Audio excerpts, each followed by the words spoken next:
There's knickers and pants off. Right, let's check out the knob and testicles first. You're telling me you've never, like, when you've been in a gym or anything, you've not just sort of turned your head, had a look and go, alright, yeah, that's alright. So let's just get this question right. Have we ever been in a gym and just taken a sneaky glance at a man's genital? Is that your question to us? Right, for me, it's the same as when you see someone who's a bit odd, two heads or whatever. Well, I'll be honest. If I was in a gym and a bloke came in with two heads, I'd look. I'd get a sneaky glance in the mirror. I'd go. Sorry, but you'd look at his genitals or his two heads. It's two heads. Or would you sneakily look at the heads and then think, I wonder if he's got two cocks? And just... I'd have to have a look there. If I'll tell you what, and now I admit it, if I'm ever in a gym and a naked man with two heads walks in, I probably will check out the genitals as well, just to make sure that he's got two of everything. Can I tell you the thing that always freaks me out? I do sometimes go to the gym, and I live in North London, and the thing that always freaks me out is if there's an elderly man, often quite short, and I say this only so you can picture something in your mind's eye, you know, because I live in North London. There's quite a lot of old elderly Jewish gentlemen, you know, wandering around, and I'm always freaked out because there's at least two I'm aware of who've got very, very large penises, and I always find that really disturbing because sometimes you can't help but notice because it's like Godzilla coming through the change room. Do you know what I mean? And it's swinging there, and it never seems right that he's an old guy. You know, he's kind of a little overweight, quite short, and he's got a massive piece of action going on between his legs. And I always get, dare I say it, a little bit jealous because for a tall man, I feel I've been a little bit shortchanged. Oh wow! So that I do admit, that's the only instance where my eye has been naturally drawn to it. Do you know what annoys me in gyms? Where people walk round happily naked all the time whistling. Yeah. They get weighed naked, pop a towel on and take off 3 ounces. How exact have those measurements got to be? Yeah. Do you know what I mean? Pop a towel on. I mean, unless you're going on the space shuttle, I reckon you could give or take a couple of stone. Yeah, exactly. Yeah. Absolutely right. Well, we've put that to bed. The Ricky Gervais Show on Guardian Unlimited. Right, Carl. It's that time again. You better be ready. Oh, chimpanzee that monkey news. Right. Well, this week, what we're covering is, do you know, like they say, monkeys are pretty close to humans. Well, when you say monkeys, you mean apes, I assume, and when you say apes, you mean chimpanzees. Well, no, because they're different species. They're all primates. They've done a lot of tests and that. Like I said, you know, we've talked about the one that went into space. That was rubbish. Ones that have worked in train stations. No. So Barbers, was there a barber one? There was a barber one. He started off sweeping, didn't he? But he didn't immediately go in straight into. But he worked his way up. Yeah. They do apprenticeship. They do a lot of stuff. I've seen the salon. He was probably the top student. But the thing is, you know, I mean, in a way, this is linked to the one in the salon. He could cut hair, but he'd never be allowed to work on the till, right? But these tests that they've been doing now. Why? Are they not trustworthy? Well, they've had problems understanding money, right? But they've got one recently that they've been teaching about the value of money and showing it that, you know, to get this money you've got to work hard, you've got to save your money, and when it's saved it's all bollocks. You can do what you want with that money. Yeah, it wouldn't happen. At the end of the day, these monkeys aren't on that much money. Yeah, so, and they wouldn't. You could never teach a monkey the value of money. So the thing is, they've said to these monkeys, look, you know, there's your money. They haven't said anything to the monkeys. They have, Rick. Please listen to the news. But it's the news. It's the news. It's important that, you know, they know how to spend that money, right? It's basic rules, really. It's what you teach a human about money, isn't it? It's what you teach kids. So invest wisely. Invest and all that. Sorry, who's teaching these monkeys? Sorry, Carl, stop. Just some people and that. But where are these monkeys? The monkey people. But where are these monkeys? Where are these monkeys? I think it's in San Francisco. Where are these monkeys though? Are they in a shop? What are they doing? Are they in homes? What are they doing? Just in a zoo? Probably just in like some sort of science place where science people are checking out monkeys' brains and that and seeing how they work. But they're happy. They're not. This is different to the news at 10. So listen. But you can't interrupt the newscasters for one thing, Rick. Please. Sorry, go on. So there's these monkeys, right? And they've given them some money, probably about £5, and they said, right, off you go. Go shopping, see who comes back with the best, sort of, how much can you get? You know, like in Ready Steady Cook, where they said, there's a £5, go and get some food. Anyway, some came back, and they were like, you know, they hardly had anything. This is absolute shit. No, listen. This is bollocks. Listen. But one of them, right, he was away long. Yeah. Right, I think he came back last. But they were really impressed because he sort of said, "This is amazing that you've got all this. Can't believe it. Give us the receipt, right?" Oh, this is absolute Right, forget it then, bollocks. forget it, no, no, listen. forget it. No, that is absolute Hear it. shit. No, We want to hear the end. No. Look, hang on a minute, right? So they said, give us the receipt and that, and they looked at it, and it was all official, right? And they went through it all, and what they were really impressed by is the way that they always went for the sort of slightly older veg, where you get 2 lots for the price of one. Right, you're absolute. So, and it just goes to show. This is right, absolute bollocks. Well, There's forget it no then. way. If you're There's not gonna- no way forget a it. chimp went It's not- shopping and knew what he was buying. It's I don't know why you absolute- asked me then. Well, it's absolute bollocks. Once again, you've made it up. You probably saw a headline on some sort of half-witted website, and you're talking shit. Right.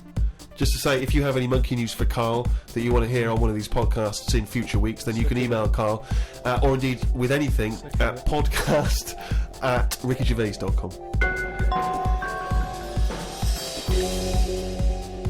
This podcast was hosted by Positive Internet. Can I just ask, what does hosting mean when you, in that sense?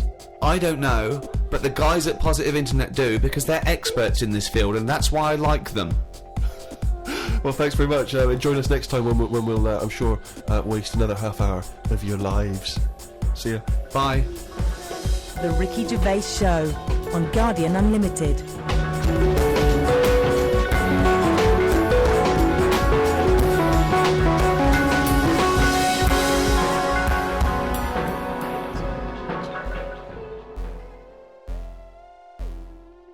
Let's do a couple of openings. You do it. Well, you better say something. Okay. Well, I think you should say, welcome to Ricky Gervais Show on whatever podcast. I'm not on this, am I? Yeah. What am I doing here? Well, just saying hello. Hello? No, let us do the introductions. We're doing 2 introductions in 2 shows. Fuck me. The Ricky Gervais Show on Guardian Unlimited.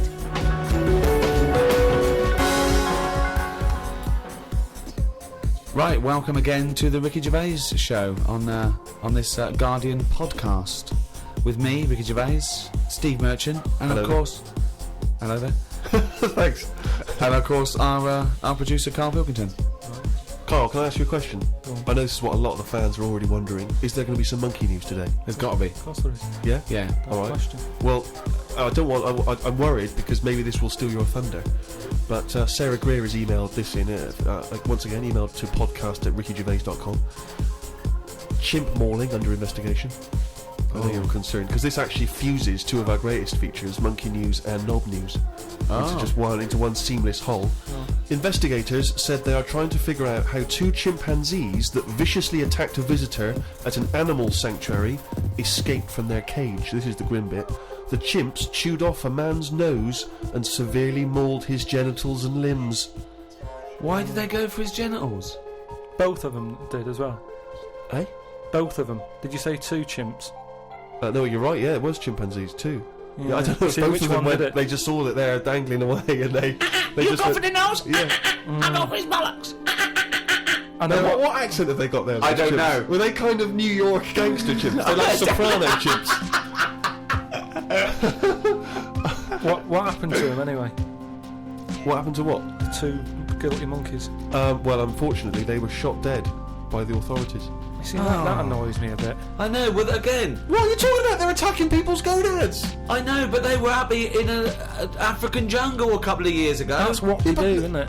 That is what they do. That's what animals do. Animals fight. Do you remember when that bloke? So what are you supposed to do? You're supposed to let them just wander off into the I don't know, into the local mall and maybe savage some young children, or a bucket with a face No, paint on hang it. on. No, all I'm saying is you don't shoot them for doing what's natural to them. They Yes, did you want to. do. Why? If anything attacks anyone's balls, No, and but why- balls, Well, you attack 'em. no. Maybe they were shot during it. That you're allowed to shoot something that's doing something. But if were they executed or were they shot in the attack?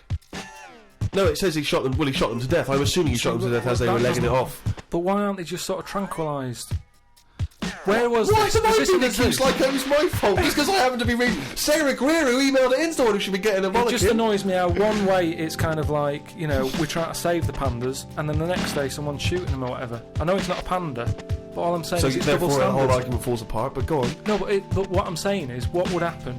I've talked about this before about St. George killed the last dragon, right? No, it didn't exist.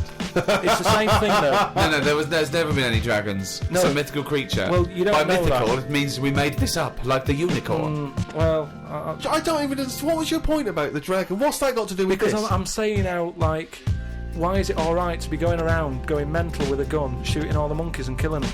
Because one day we're going to run out. What are you talking about? How have you extrapolated from this one incident of a couple of testy, happy That's what monkeys? I'm saying. That's what I'm saying. One incident. They only did it once. They've got a But bullet they're in not their head. shooting around and making them extinct, are they? If they carry on like that, they will. But Well, it's up to the monkeys to stop attacking people's private parts. as It's well, got to be a what- give and take here. No, I'm come sorry. on. That monkey doesn't know why it's in a cage. It's not going, oh, this is for my own good. Even if it's animal husbandry, they're not sitting there going, well, I'll tell you what, let's stay here because it's, you know, they're trying to do a nice little breeding program here, or we could get out and do what we do best, run amok, eat some bollocks, right, and have a good time. Right, they don't know what they're doing. They don't, and Carl's right. The poor little bastards get a bullet in the head. for what? And I'm saying, if they're attacking a human, shoot them to stop them. That's fine, okay. But if they're running away and they're, you know, don't shoot them in the back like a coward. This was an animal sanctuary, though. So presumably they had quite a cushy time there, because most of the ones I've visited, they've always got it easy. They're But hanging you around don't- on tyres, they got comfy chairs, they're wanking, they're going berserk, they're loving it. So you know, you say that. I think I don't know. I just think there was something nasty. There was something a bit warped in these monkeys. I mean, But hang on a minute. You've just answered your own question there. You said they're in a sanctuary, so they haven't had a good upbringing. So they're going to be a bit more like madder than other monkeys, aren't they? Because that's where the ill ones go, isn't it? So what do you understand by sanctuary?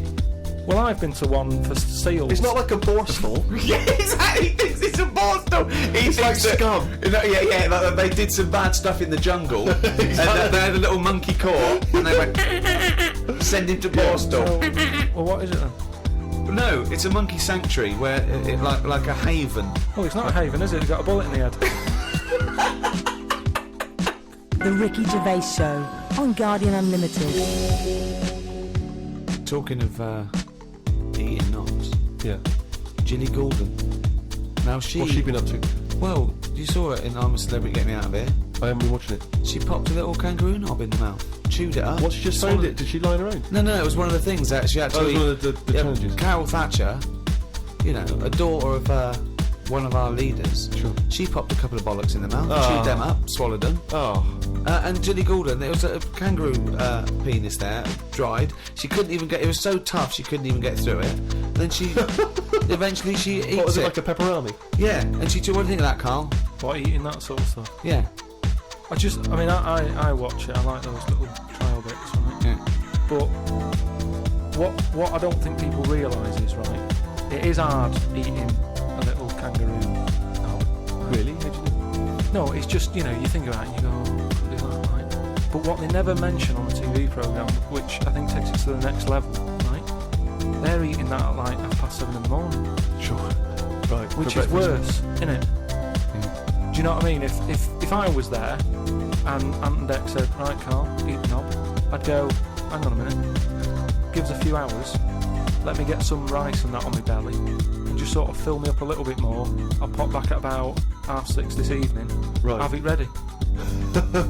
And I'd be happier then. It's just that thing of, you know, You you've been don't asleep. want to eat animal genitals on an empty stomach. So what are you saying? You could I'm saying like I could eat a knob at night, but just cut that there. We'll loop that. If any DJs are listening, No. just take that quote. I could eat a knob at night by Carl Pilkington. Maybe do a dance remix. Yeah, Or just I that- think maybe you're sort of a house producer and you could maybe get some kind of high energy beat going, and then we could just send that out to some of the gay clubs. I'm sure Yeah. it'd be really popular. Please, anyone, send us, you know, that looped with a nice little, you know, funky house beat. Carl Pilkington saying I could eat a knob at night. no, but do That's you, go do on. you know what I mean? though?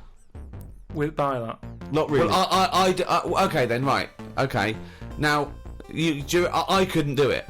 I could not do it. I couldn't pop a kangaroo testicle in my mouth and chew it. It was disgusting to watch. She was eating witchetty grubs. I mean, good on them because they were doing it. But then again, I think, well, they wanted to go in there. They knew they were up for it. So on the one hand, I think, is that admirable and is that showing sort of like good British metal, or is it, you know, I'll do anything to get on telly for a week? I don't know. You know what I mean? I don't. Where does it stop? You know, I thought Rebecca Lewis went too far when she gave the little pig a tug, but at least she knew where to stop. Yeah. She didn't, you know. Well, I think it's obvious when you have to stop. Yeah, but you know, the pig tells you that. To you know, to pop the Also, again, where's the kangaroo hopping around without a cock? I'll tell you, here's another question, right? Bit of a spin-off with animals and that. Have you ever, right, Steve, killed a fly? Probably, yes. Right? Well, I was watching David Attenborough, right? He makes his money out of flies and that, doesn't he? Do you think he's ever killed one, or does he go, well, I can't kill that fly or that spider, because that's how I make my money? I don't know what the question is. I don't know what this question is. Like my mum, right, she said if a fly is knocking about the house, she never kills it, she always catches it and puts it out and that, and she said she'd never kill Who is one. she, Mr. Miyagi? What do you mean she catches it? How does she catch With a pair it? of chopsticks. No, she...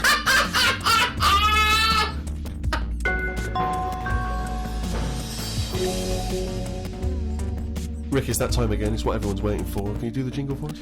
Oh, chimpanzee that monkey news.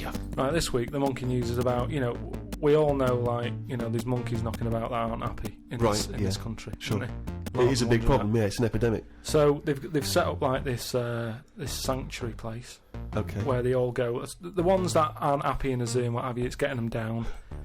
They can phone a number and they'll come and pick them up. Pop them in this house place, right? And basically they can run riot in there to get freedom to sort of cheer themselves up. It's like, don't have a go at them. If they want to do such a thing, let them have a go. Yeah.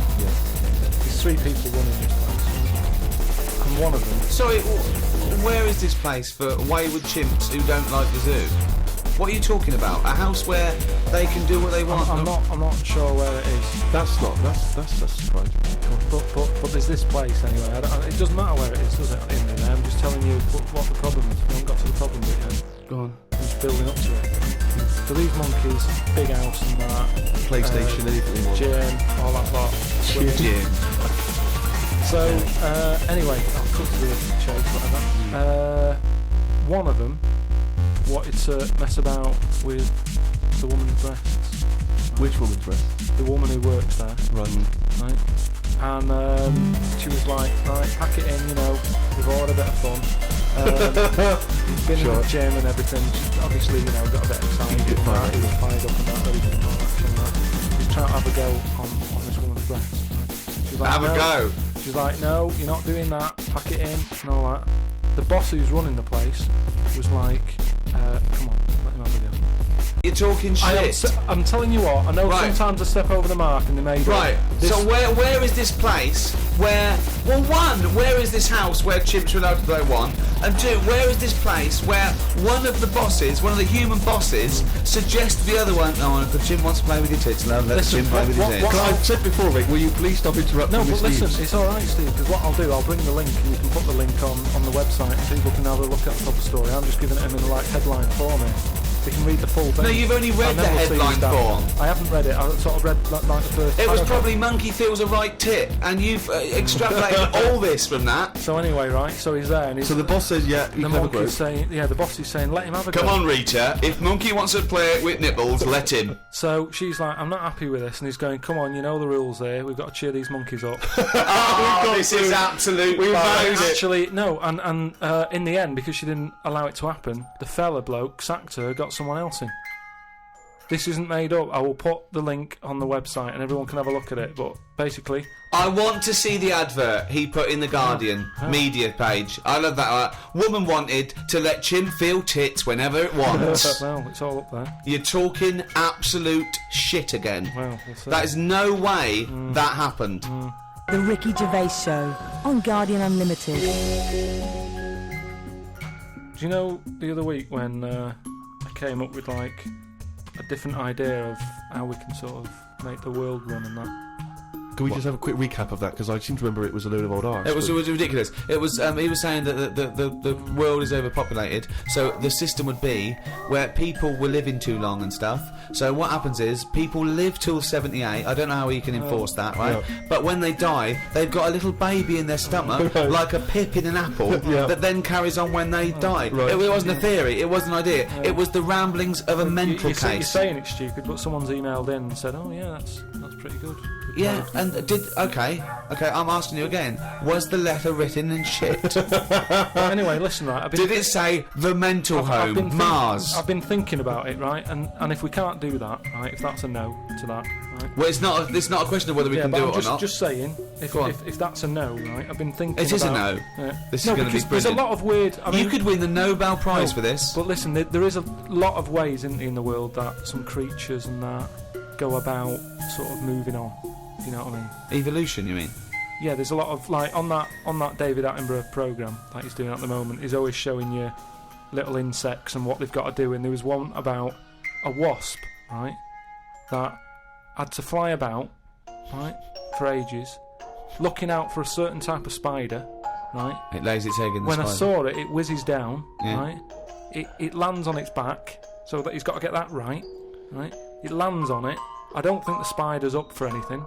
That isn't even aware of this is how things move about. It's not going, I've got to look out for a wasp. So all this is like, it's got to be perfect timing. So this wasp dived down, right, sat on the back of this spider. It injects it or something with a maggot or something. And then that maggot then lives off the spider for a bit. The spider knows it's got a maggot in it. No, it doesn't. It does. No, it doesn't. And it's making a web for it. It goes, I've got something to look after here now. I've got responsibilities. It makes a web, right? It sort of reverses into it and puts the maggot on the web. The maggot sort of clings onto the web. Spider's there. Maggot eats the spider, and then it moves on. If I came up with that idea for like a method, you'd say that's never going to happen. No, wake up! It's not the fact that you came up with the idea, right, for an old lady dying at 78 with a baby growing in her that then lives on. It's nonsense. It's no idea. It's how can it be enforced? It's like, so even if scientists thought it was the best idea in the world, how would they No, enforce but it? what I'm Who's saying going to is- go, that's a good idea, we've never thought of that. Yes, but what I'm saying Get in is, Elsie. Elsie? Who told the wasp to look out for that spider, to go on its back, to do, you know? What do you We've mean you explained told this the wasp? before to It's you. evolution, it's natural selection. Yeah, but I can understand, you know, we've chatted about it before about giraffes having a long neck, but you're talking about a wasp and a spider who... That's as because far as you're I'm attributing thought and will behind their behaviour. Behaviour in humans is linked with a free will. Yeah, but most of what we do, say like how we have a kid at the moment, you don't just jump on the back of a woman and go, there you go, love, and then a baby pops out. You do if you come from Bristol.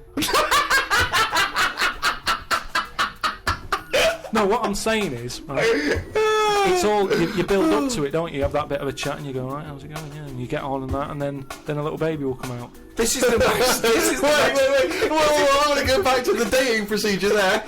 You have a chat, you go alright, and then a little baby comes out. That's This is extraordinary. amazing. No, I'm Man sorry. alive. This I tell is you- incredible. I tell you, two-bit radio's gain was secondary school's loss. It really What was. I'm saying is, This is my first Pilgrim No. book. Wow. Unbelievable. what I mean is, we all get on. What I'm saying is, at what point is a wasp ever going to have a chat with a spider or meet up with it?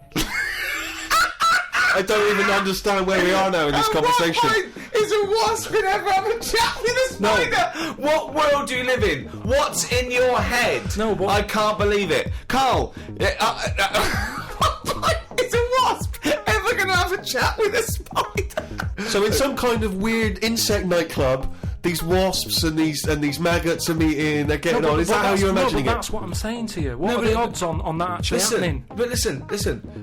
You're thinking because behaviour in lower forms of life is purely chemical. It's purely, it bypasses any form of consciousness. Right? There's a parasite. That's like a flatworm, a platyhelminth, or it might be a nematode. It's some sort of invertebrate. Yeah, that it lays its egg. The beginning of its cycle is in a stickleback. Okay, and it literally has to change the stickleback's behaviour. Okay, because it has to get into a warm-blooded animal to complete its cycle. So what it does is, this parasite makes the stickleback not flee from the shadow of a heron. So it makes the stickleback get eaten, right? So it then is in the belly of a warm-blooded animal and it can complete its life cycle. But at no point is the nematode or the platyhelminth, whatever it is, going, slow down, there's a heron coming, stay here, stay here, stay here. And the stickleback going, why? I don't want to stay, there's a heron. There's no conversation. It's not they get together and go, listen, I've got something that might be mutually beneficial to both of us. I need to get into a heron.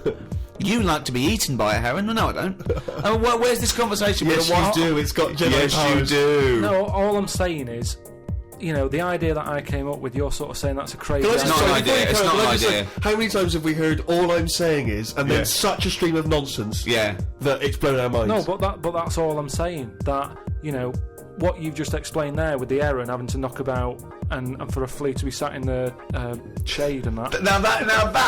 Now see that is incredible. That translation of what I said is that sums it up for me. Yeah. He sees the headline, he reads a book, it then goes through this weird filtering system with, I imagine the music in his head is boop, beep, boom, ba, discordant piano. Like I think the noise in Carl's head is like a fax machine, if you've ever got that up full volume. I think it's like a Czechoslovakian cartoon from 1963. Yeah. You know what I mean? Like noises like woks being hit, Yeah. and so pianos anyway. just being hit by the elbow. He's the only person you can give him a body of information, and he strips away the facts. But the way he said that, I talked about clearly talked about some sort of parasite in a stickleback that makes its behaviour change so it doesn't flee the heron's shadow. He said, so there's an heron with a flea who doesn't like the shade. How did it come out? I mean, It doesn't matter, forget that, right? But What's anyway, your theory? What's your theory? What I'm saying is I've come up with something else that I want to run by you then. Go on Right? then. So you've sort of boo-booed the idea. Boo-booed. We've boo-booed it. We have boo-booed it. He chose a completely different bear. It was originally Poo-Poo the bear, but now it's Boo-Boo the bear. Brilliant. So you've said no to, you know, the old woman having a kid, right, Yeah. before she dies. What about if we do it the other way, right? Ah. Go on. Somehow, I don't know how A yet. kid has an old lady? That's what it's going to be, isn't it? A child gives birth to an old man. No. Right. What I'm saying is, right, Go on. work the other way round. Come on then. So if somehow we can inject something in like a body that's just died, right? Listen to this. Imagine this is notes. So- when he hands it into the Nobel people, Yeah. and they go, if there's a way that we can inject something, they go, well, what? Well, I don't know the chemical formula, but something HO2. Right. So anyway, so you inject it in the temple. He's narrowed it down to the temple. Well, that's Fine. Right. Yes, we inject something. So you inject it in. What are you? Who are you injecting? This old woman who's she's been ill and that, she died. So she's dead. So Yeah, we're bringing old people back to life. Okay, fine. That's step one. We just got to sort that out first. But fine, we'll crack that. Go on, next. So we brought people back from the dead. Fine. Yeah, but next. this is a way of controlling population. Remember, they can't be having it away and having kids. This is just the way we're going Okay, to work so from now. there's an old lady. So we start now. We start now as the world is now. So what happens? Right. So you get like an old woman. Who's dead? Yeah. Yep. Inject her and that. Inject her. And then what happens is she sort of wakes up. Amazing. Right. And she works the other way. So like she might be 77. Yep. And then she'll have a birthday. She's 76, and she's working that way. Right. If you know what I mean. Okay. Are you with me? No, keep it. Because the thing is, you've got. No I'm idea. really scared. Yeah. I'm really scared. This is the maddest thing you've ever said. This is madder than the old lady with the pip like an apple in her belly. It sort of did work. This is No, it didn't work. It worked in your head. It's like a dream that you wake up and go, oh, I've got a great theory. And This it's is like, this is it. Let me just tell you the Go on then. ending, because the endings works out a bit better. Go on. What I'm saying is, when you die at the age of 78. 9 months, What? at the age of 9 months, because that's when you come out. What do you mean when you die at the age of You're 90? not scared of dying because you're now a baby, so you don't know what's going on anyway. So there's no So fear. you've missed out a bit here. So this woman, what, literally gets younger and younger? I think Yeah. when she's in her 20s, she's in her old age, Rick. Yeah, but it doesn't matter because that's the fun part of your life, isn't it? When you're 20 and you've got all your energy and that. So before you die, you're actually having a good life rather than it being the other way around. But does she do different stuff than she did on the way up? Because she's already lived 78 years, hasn't she? Don't forget, she was a baby once, and she grew to 78 years. Then someone stuck a needle in her head and said, "Right, back you go." No, we'll forget all that bit. I'll forget all that bit. How do we forget that bit? What I'm saying So is, she died, and she doesn't remember all her. This is a new life, is it? let me just leave you with this. Right, you're talking shit. Explain yourself. What I'm saying is, old people are scared of dying. When they're 77, they're going, "Oh, what's going to happen to me?" Little injection in the head. When it's a baby, when it's like 1, and everybody around it's going, "Yeah, it's going to die soon." Baby hasn't got a clue. It's happy. It's playing about with its rattle or whatever. So it loses not all scared. its. So it loses all its memories. That's it. And then what happens? So when does it die? When it gets to naught? When it's 0 days old? It goes Yeah, through. it just dies. People know it's almost like a countdown. So the family's aware of it. But aren't the family getting younger as well? What's happened to the family? Forget I it. It's, No, leave it as it is, shall we? Shall we? Can we all agree on that, guys? Now, should we agree to leave it as it is? Is that all right? Because I don't want to hear any more from the diaries of Charles Manson. No, it's. I mean, you're a fucking maniac. If you're a maniac and you'd like to get in touch, then please email us at podcast@rickygervais.com.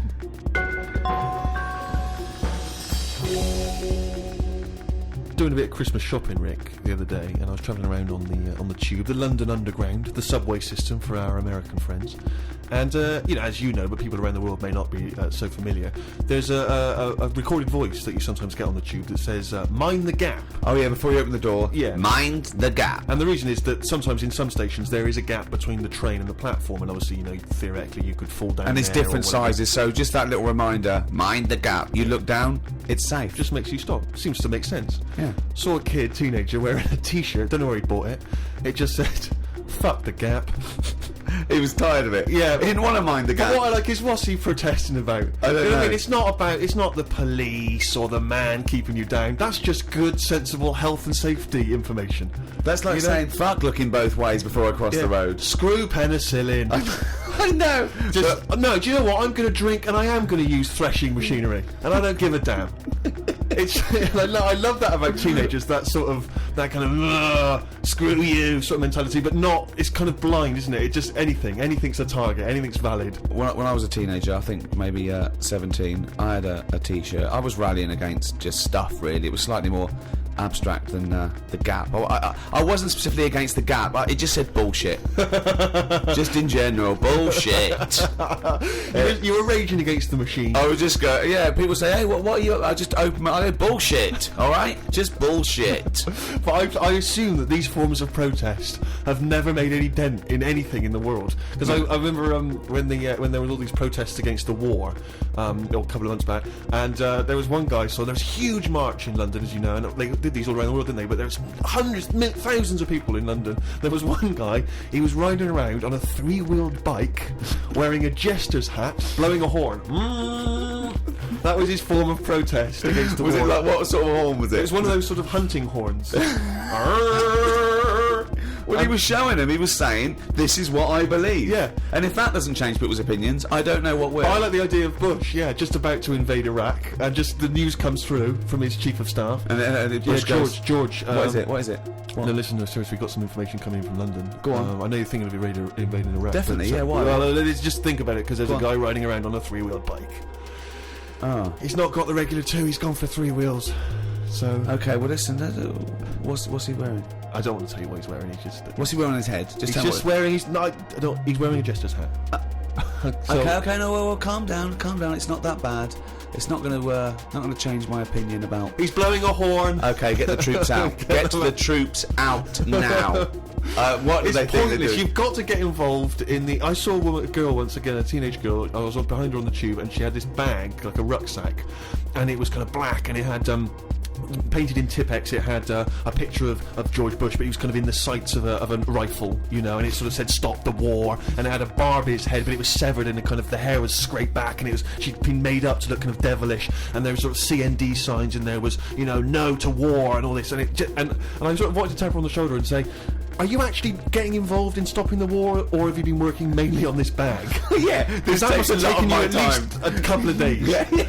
You could have been writing emails, you could have been getting a petition going. Oh dear. Carl, have you ever been into that sort of teenage rebellion, teenage protest? What, to sort of stop stuff going on and that? Yeah. Or just, you know, making your views heard. I don't really like people knowing what I'm thinking and that. Right. There's no way anyone can know what you're thinking. No, but even Is with that why you're doing a radio experimentation. show where you spout off your nonsense ideas every week? No, but what I mean is, A team of surgeons could fiddle around in your head for a couple of days and they still wouldn't know what you were thinking. No, I know what you're thinking. I know what you're thinking. Exactly. You're thinking of. You're thinking, could a monkey ever be president at this moment, aren't you? But I don't like anyone that, like all those badges that you're talking about, like, you know, Save the Whale and all that. I don't like the idea that when I get on a tube and someone sees that, they sort of know that I want to save the whale. I don't like people knowing, even to the point of... It gives you a disadvantage in life, doesn't it? But just knowing stuff like when you get on a tube and say if you've been shopping, right, and you've had to buy an ironing board, I hate it that people sort of look at what you've got and go, oh, he's doing some ironing. Right, okay. That's got to be rare. I mean, you can't have bought more than 5 or 6 ironing boards in your adult but life. I don't mean just ironing boards. I mean like anything big where they can't wrap it, so they just put a carrier bag round a little bit of it, and everyone can see what you've just It's bought. weird because I bought an ironing board last week from Argos, and I did feel a little bit self-conscious. There you go. Because I thought people thinking, he's 30, why hasn't he got an ironing board yet? Yeah. No wonder he's a scruffy bastard. I pretend I'm going surfing whenever I buy an ironing board. I just make sure I go in Bermuda shorts and sunglasses. And I just walk down the street like, surfing USA, and they think, hey, there's a dude going to the beach. I pop on a bus, go home, do some ironing. Yeah. Wait, what's that on his t-shirt? Bullshit. He's radical. I get still faintly embarrassed buying toilet paper. Yeah. I always have to buy something else to go with it. Yeah. I don't like, because if you just A buy that on its newspaper. own, if you buy it on its own, it's obvious that you're dying for yeah, one, yeah. and it's like, I haven't got any in. Yeah. Whereas if you just chuck it in with a pot noodle, it's like, well, he's eating and he's thinking about later. Whatever. But Yeah, it's if you that- buy it on its own, you know that you've got none in the house and you've just rushed across the street to get Definitely. some. Especially if you're still in your slippers.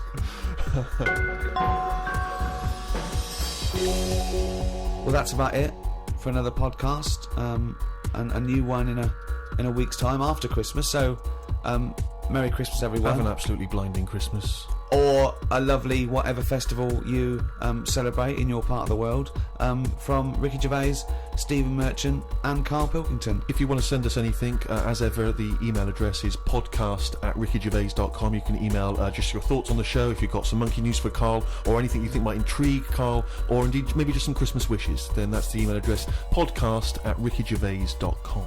I would like to wish a particularly Merry Christmas to those guys at Positive Internet for all their genius input and good work hosting this podcast. Goodbye. Merry Christmas. The Ricky Gervais Show on Guardian Unlimited.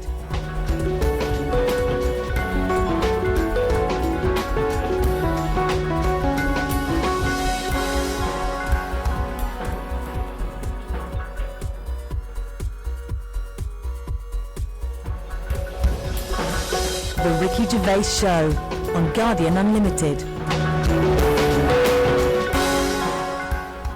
Hi, Ricky Gervais here, with me Steve Merchant Hello there, alright? and Carl Pilkington. All right. Yeah, welcome to the 4th podcast in the series of 12. It's after Christmas now, that's it for another year. Alright, everyone had a nice Christmas? Oh yeah, I had a blinder. I had an absolute blinder, mate. Good presents, Carl? Right. Yeah, not bad, yeah. Get anything good? Odds and ends. Not that I can think of. Odds and Just sods. bits and bobs. Yeah. A friend of mine got a gift, or rather gave it as a gift. I don't know if you've been familiar with these. It's a charity organisation, and you go on their website or you phone them up, and you can give someone else the gift of, say, a goat for an African family. So you say, "This is what I've bought. I've bought goat," and they go, "Oh, brilliant! Where is it?" And you go, "No, it's going to a family in Africa." And it's a sort of goodwill thing, you know what I mean? So Because you buy an African family a goat that will help them for years. and it's to come. like you're saying, well, I would have bought you a present. Yeah, but I've used that money wisely. Yeah, so it's almost like they've given Exactly. the present. They've given the goat. Yeah, it's a beautiful idea. But as soon as he told me about it, I thought to myself straight away, knowing Carl's views on charity and giving, you know, Yeah. particularly at this seasonal time, Yeah. I wondered what his views would be. Well, are they happy with the present over there? Like the people who are getting it? What, the African family? Yeah, is the African family sort of going, oh, I hope someone gets us a goat? That's nothing to do with Christmas for them. They're not sitting around thinking, I wonder if Santa brings us some food. It's a long-term thing. These are happening all year, I assume. It goes towards a pool of money that goes to... It's not like they get a... You're an idiot. What, you think an African family wakes up and there's a little goat with a ribbon tied around it, and they go, oh, look what Santa brought us. Look, and that mince pie's gone and that glass of milk. You're such an idiot. No, but what I'm saying is, does that family want a goat? Yes. Well, why? It's when- not they want a goat, it's they need a goat. Do you think... What Right, do you forget think it. this organisation is? Just arbitrarily giving goats to They're people. going to say, oh, I wanted Nintendo. What are you But thinking? what I'm saying is, right, let me put myself in their shoes. Well, This'll be we a haven't got first. any. But say I'm one of them, right, over there, right? I'm hungry, right? I'm sat there, it's Christmas Day, right? I open it up, open the present, little goat there, right? Now, if I was one of them, I'd be going, not another mouth to feed. At the end of the day, there isn't enough food to go around for themselves, never mind the goat. Don't they say like having a dog and that is quite expensive? Sometimes they say, you know, what with all the injections you've got to give it, the food, the tin food and everything, it mounts up. And what I'm saying is, that's all very well giving them a goat. Who's looking after it? Well, I'm assuming it's all above board. The goat's had its injections. That's what some of the money goes towards. It's given to them so they can milk it and have milk and cheese and whatever. I don't think it's a burden. What is this? What do you mean? They wake up Christmas Day and open a present. It's not like So there's that. a thing. There's a goat-shaped thing in wrapping paper. I wonder what that could be. I hope it's that goat we asked for. My God, it is. All I'm saying It's just a nice marketing way of distributing wealth. It's the way of going, this is a nice gift. It's like people sometimes they say don't send flowers at a funeral. They don't send flowers. Give some money to the local hospice. It's just a way of redirecting cash. But the thing is, why do they want that goat? What's the main reason? What does a goat give you? Milk. Right, now wouldn't it be easy to just send them a bottle of milk? Without all the hassle and the headaches that come with it. That's all I'm saying. And the other thing is, think about the goat. That was happy over here. Suddenly, it's on barren land. No grass. I'm gonna burst.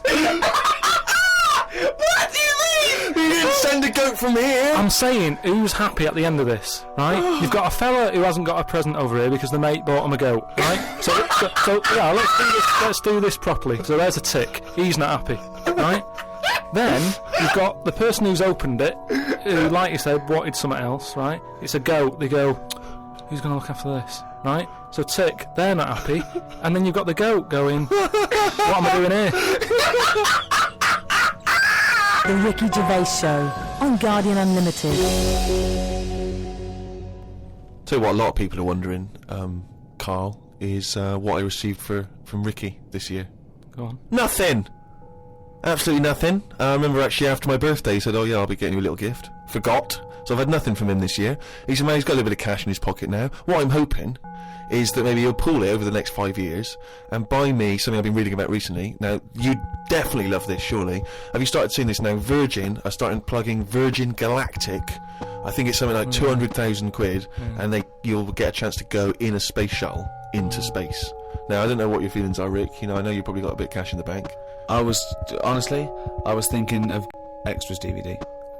Anything. It's the thought that counts, so that Okay. would be great. But Because I've got some knocking round. I can give you one of those. I know you've already got one of those, but Sure. I don't mind. They don't cost me much. no, great. And do you like the book Flanimals?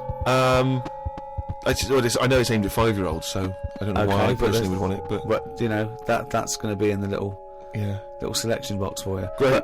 But no, the trip into space. I don't know about that. I mean, you've got a bit of cash. Would you think about that? Would you be interested, you and your missus, going I up don't into know. space? You'd have to be. I mean, it's not the money. There are things that I would spend 200 grand on as a little folly, but I think an individual jetpack, for example. Right. I'd do that. Yeah. I'd like to see the Earth from a couple hundred miles up. That'd be good, but I don't know if that's quite worth it yet. The other thing is the safety, because I'm worried that I want to see a lot of people go up there first. Yeah. I wouldn't be the first bloke to go on an aeroplane. No. I'd want to see a few pioneers go. It's really safe before Yeah. I got on something Well, like I that. believe the actress Victoria Principal is volunteering herself. So I think she maybe used to be in Dynasty or Dallas. So, Well, I'll you see know. what happens to her. Yeah. If I think if she can do it, then No, if it Vicky might- P comes back all right, rather Then, like those monkeys they sent up years ago, Yeah. then we'll all be a lot more relaxed. Exactly. If they put electrodes on her and it all Exactly. works out fine. And there'll be a banana, chute issuing bananas, and there'll be Yeah. buttons. Press left, press right. Yeah, and I might consider it. Carl, thoughts? Going to space? Mm. No. It's not worth it. What's the boy?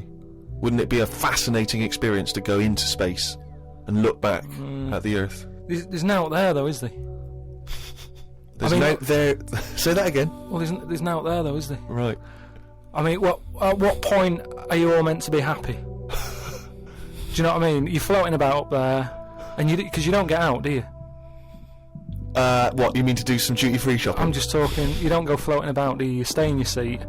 Well, they probably let you move around on the shuttle. Yeah, no, but I'm talking about getting out. For me, when you What, go you on want to holiday, get out into space? yes, but that's what I'm saying.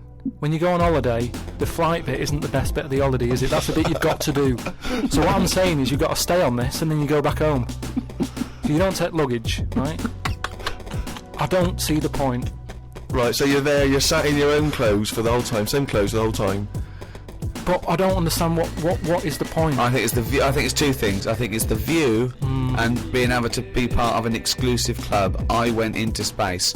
It's all that thing about man conquering nature, and you're one of that elite few that have managed to pop up, see the world from a distance that no one else can see it from, and then pop down.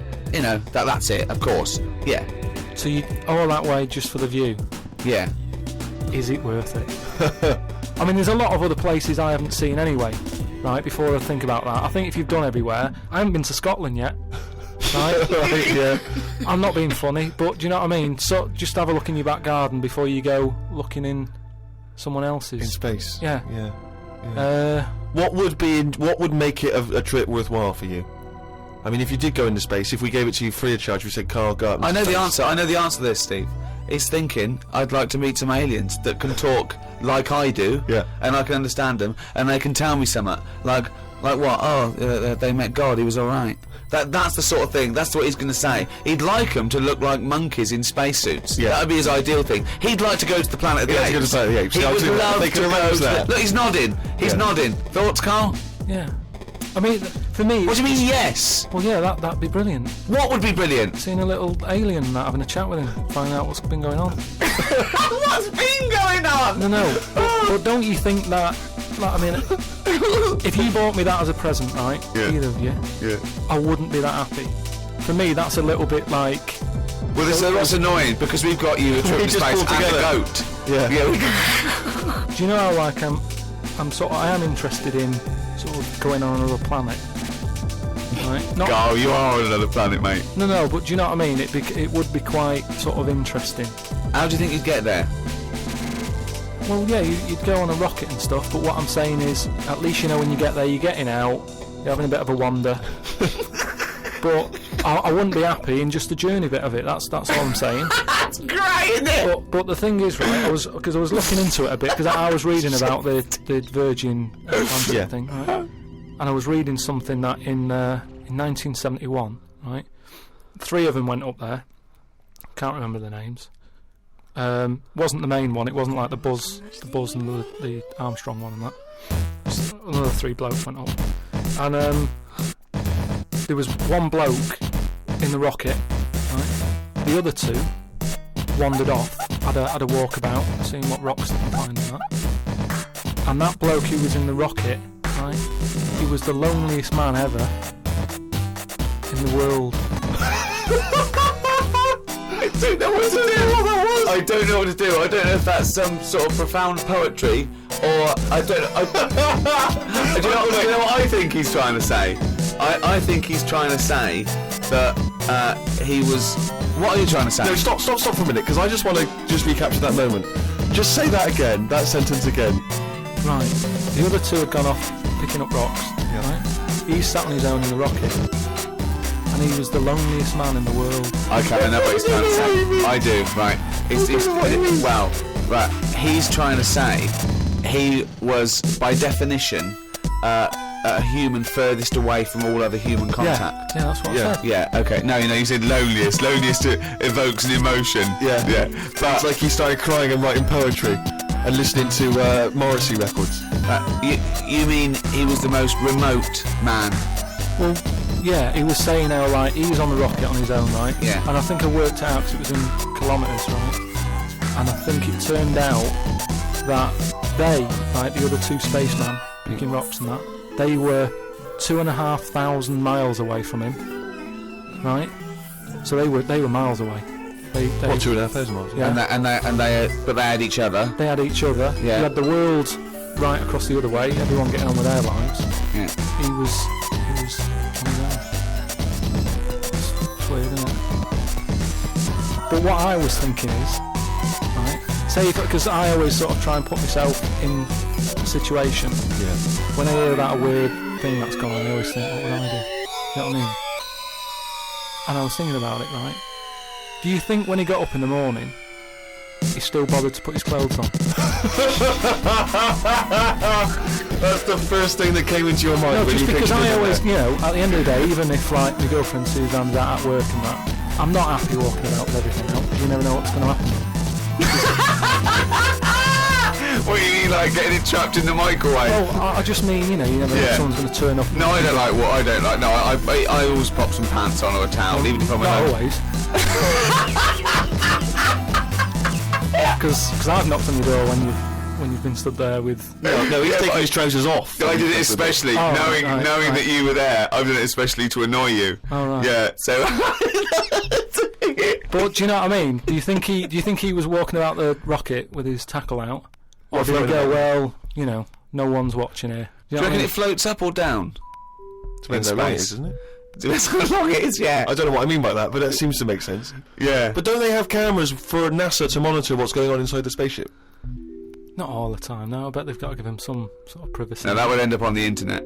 Yeah. Him floating around with his floaty knob. Well, if you are the man who was up in a space rocket and was for a short period the loneliest man in the world, we'd love to hear from you. We'd love to hear what you did with your time, how lonely you felt, and also did you float around with your cock and balls out? What was that like? Did it float up or did it float down? These are just some of the questions that we'd like. So if you are that person, or maybe you know them, maybe they're a neighbour of yours, then you can get in touch with us at podcast@rickygervais.com. The Ricky Gervais Show on Guardian Unlimited. We've done radio and stuff in the past, Rick, and we have never had the kind of response that we've had from these podcasts. So It's people are amazing. emailing in by the hundreds of thousands. It's meant, well, maybe not hundreds of thousands, but I didn't count them, but thousands certainly. Crazy amounts of email. I couldn't really get through them. I've just managed to pick out a few. It's because it's global now. It's people all around the world are listening, and that's so exciting. We've got just loads from America, Australia. It's mad. Yeah, New Zealand, Canada, and these are just some of the ones that I've pulled out from the email because there's so many of them. Podcast@rickygervais.com if you want to get in touch. Rob says he listens to the show in his exams, which I'm sure cannot be a good idea.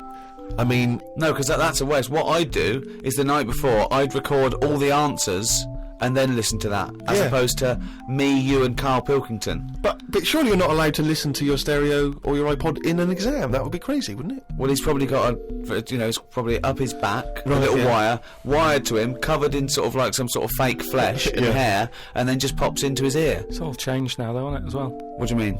Well, they're allowed calculators and that, innit? It's just sort of. Sorry, I had calculators in my exams. What Yeah. what world? What do you know about exams, Carl? No, You but- never showed up. But what I'm saying is, years ago, a calculator wouldn't have been allowed. We've moved on a bit now, haven't we? What year was this I then? don't have an iPod. With loads of people with abacuses. I don't know. Anyway, Rob's question was this. Brilliant. I've never heard him admit that before. I think we've broken his spirit. Carl, you go. I don't know.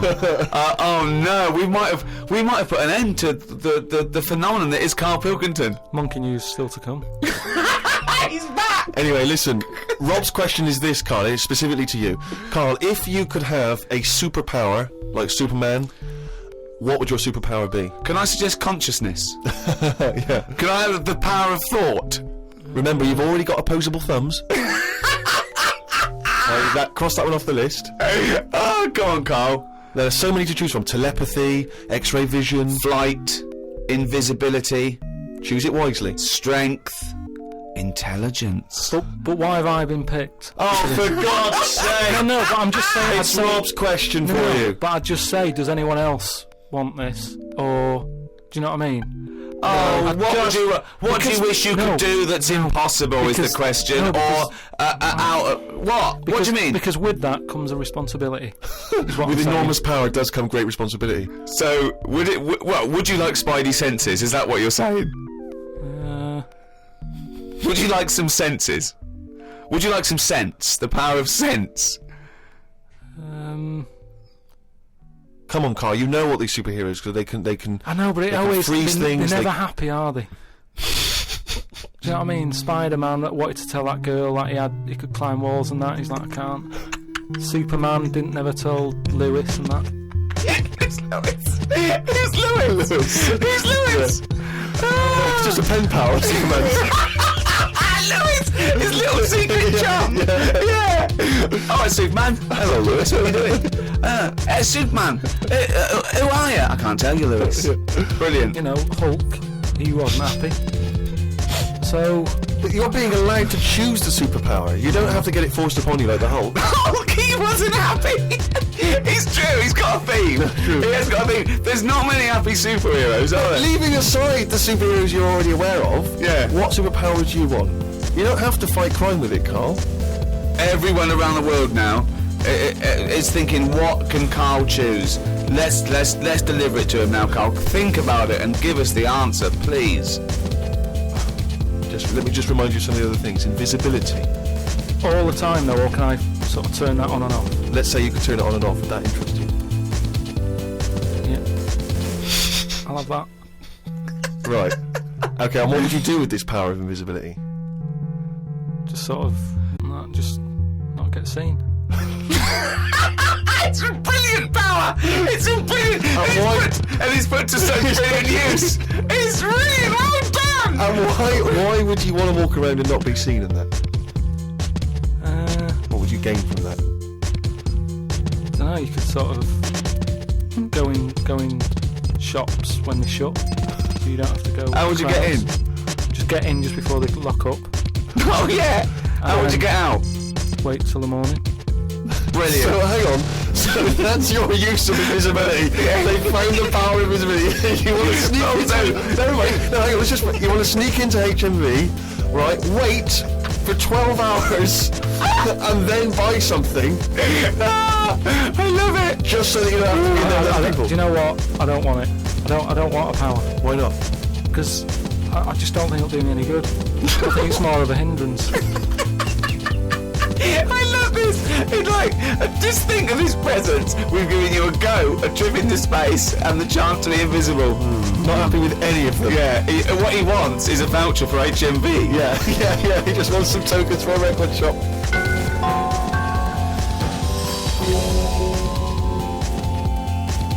Just going through a few more of these emails. This one is from David.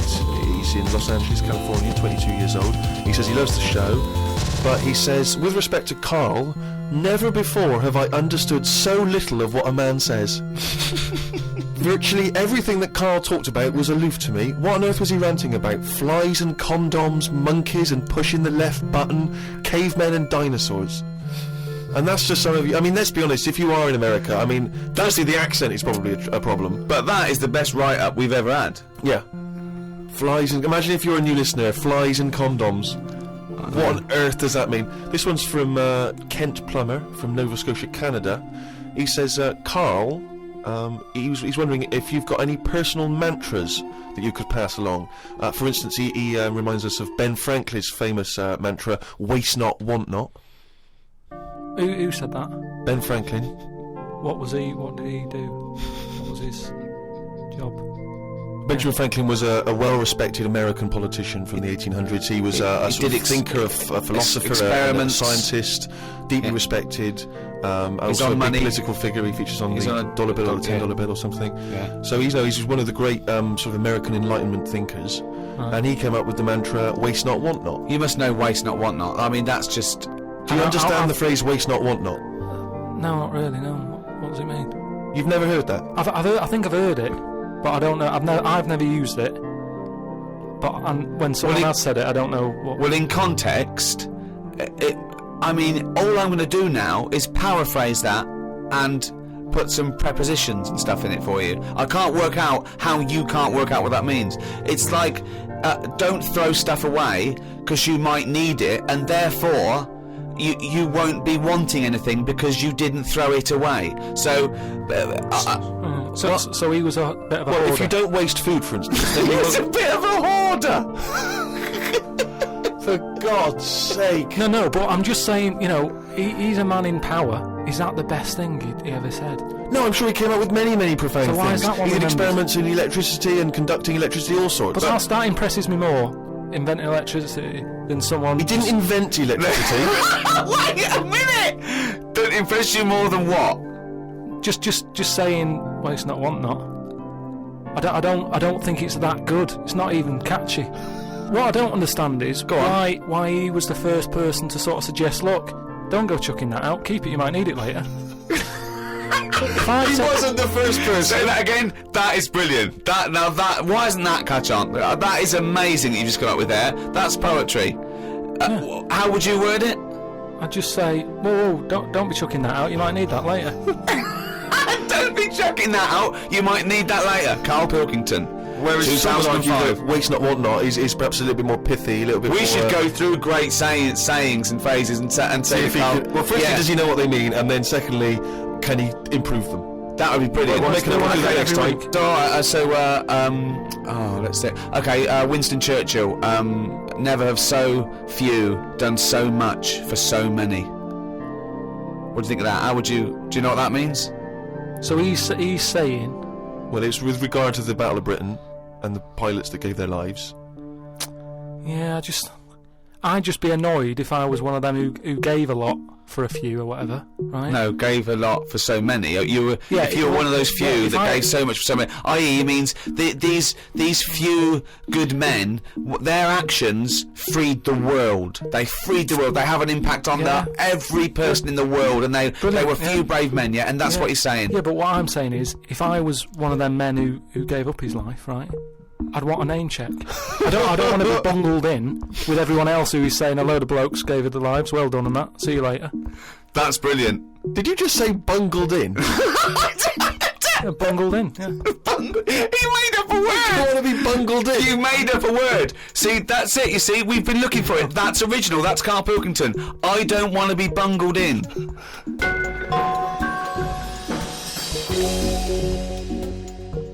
Email here, Rick, from a man I know you're going to look forward to meeting one day. Paul, the party animal Parker. I imagine he had a wild Christmas. Oh, Imagine how fun he got up to. He's sitting now in sunglasses with his mum giving him some soup because he's partied too hard. And I'll tell you this, I wish I was around there for New Year. Imagine what he's going to get up to. If he recovers in time, it's going to be mental. What's he want? Anyway, Paul the Party Animal Parker, he sent in a fact. That seems to be his thing now. He sends in facts that he thinks might be of interest to us.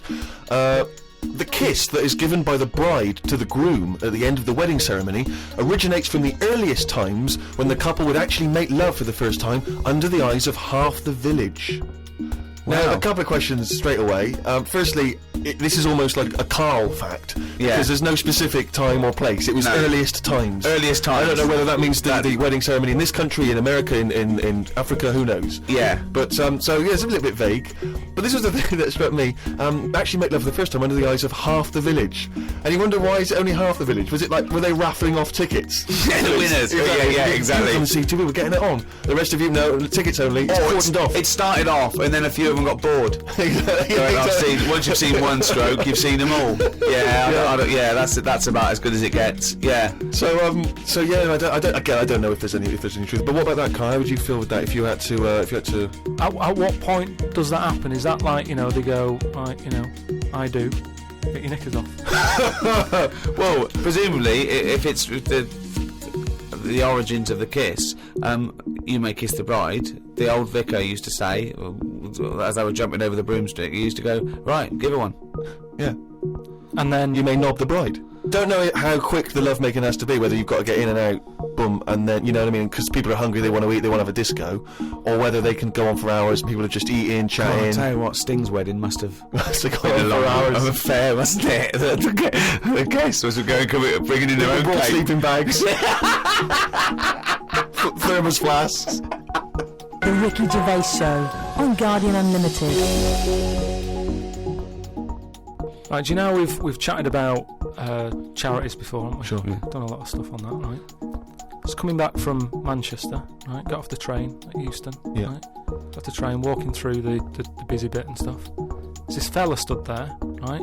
Good charity worker, yeah. Right? Nice looking fella. He's got his suit on, the tie and everything, quite respectable and that, right?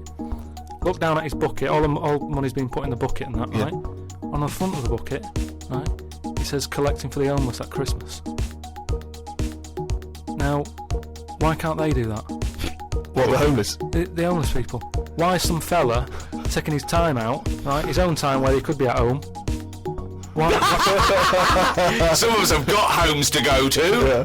Why? Do you know what I mean? What do you think? Just give them the buckets? Well, what are the homeless people doing whilst he's doing that? Is what I'm saying. What have they got on the timetable? Cut out the middleman. Cut out the middleman. Give all the homeless a bucket with homeless written on it. For Christmas. Yeah. No admin. No. Just keep everything you get, mate. What do you think of that? It's a brilliant idea. What would prevent a homeless person and an entrepreneurial homeless person just getting a bucket and writing that on there themselves? Could I suggest something? Hunger, some drug addiction, traumas, often mental illness. Just possibly too depressed to get up, put a suit on, and go to Euston Station with a nice bucket with some writing on it. And then, right, I was thinking about that, right, and I was walking down the street in London with Suzanne. Saw a little homeless. Well, I didn't see the homeless bloke, right? I saw a leg, right, sticking out of a doorway. I thought, here we go, right. Walked past it, right. You're not going to believe this. Go on. Homeless. Yeah. Chinese fella. I've never seen one of them. No, I'm not having a go, right? But have you ever seen? Do you know what I mean? That was a shock. I really don't think I have. I think he's got me there. I hate to say it, but I must say I can't remember ever seeing a homeless Chinese person. No. No, I suppose you're right. Thinking about it. Weird, isn't it? I actually said, I was walked past and I said to Suzanne, "Did you see that?" She went, "What?" I said, "Just look back there." She said, "What?" I said, "That homeless fella, look back at him." She said, "What?" I said, "He's Chinese." And she said, "Yeah, good point." Good point. Of course she did. She just had to shut you up. She didn't want to get into a conversation with you. Oh, and what's God. your point, really? What exactly is your point? You're Well, just it's just that perplexed we because were you've chatting about homeless and that, and I saw that, and I just thought, I just found it a bit odd. seen it. Right. Well, if you are perhaps based in America or Australia, Canada, have you ever seen a Chinese homeless person? This doesn't count to any listeners in China, but anywhere else, have you ever seen a Chinese homeless person? Podcast at rickygervais.com. If you have, maybe you've got a picture you can send us as well. But this is what we're looking for now. We're looking for how many Chinese homeless people can we find by, let's say, 2006. January 2006, January 1st. How many Chinese homeless people have you seen?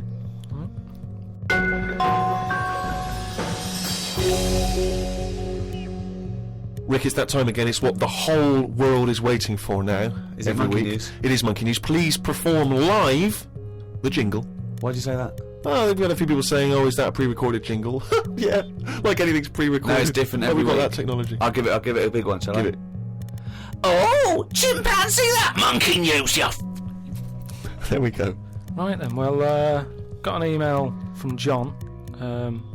If you've got any monkey news going on in your area, Let us know. Podcast at rickygervais.com. Oh God, amazing! just bung it on email. And this one's sent in from John. Don't know where he is, but Do you know, like, they're running out of TV ideas and that? They're running out of TV ideas. Well, you know, Are they? they've done a lot of stuff. I mean, if you had to come up with a TV idea now, you struggle, don't you? Because every idea you come up with is kind of been done on it. Sure. Okay. Right? It's like inventions and that. Right? They're not so- getting monkeys to come up with TV ideas, are they? Well, no, right? But there's a TV channel in Moscow, right? And I think they had a bit of bad luck or something, a lot of redundancies and that, right? And whoever was in charge of it got a bit mental and got rid of loads of people, right? Yeah. And they come in the next day and they were like, right, are we ready to go live and that?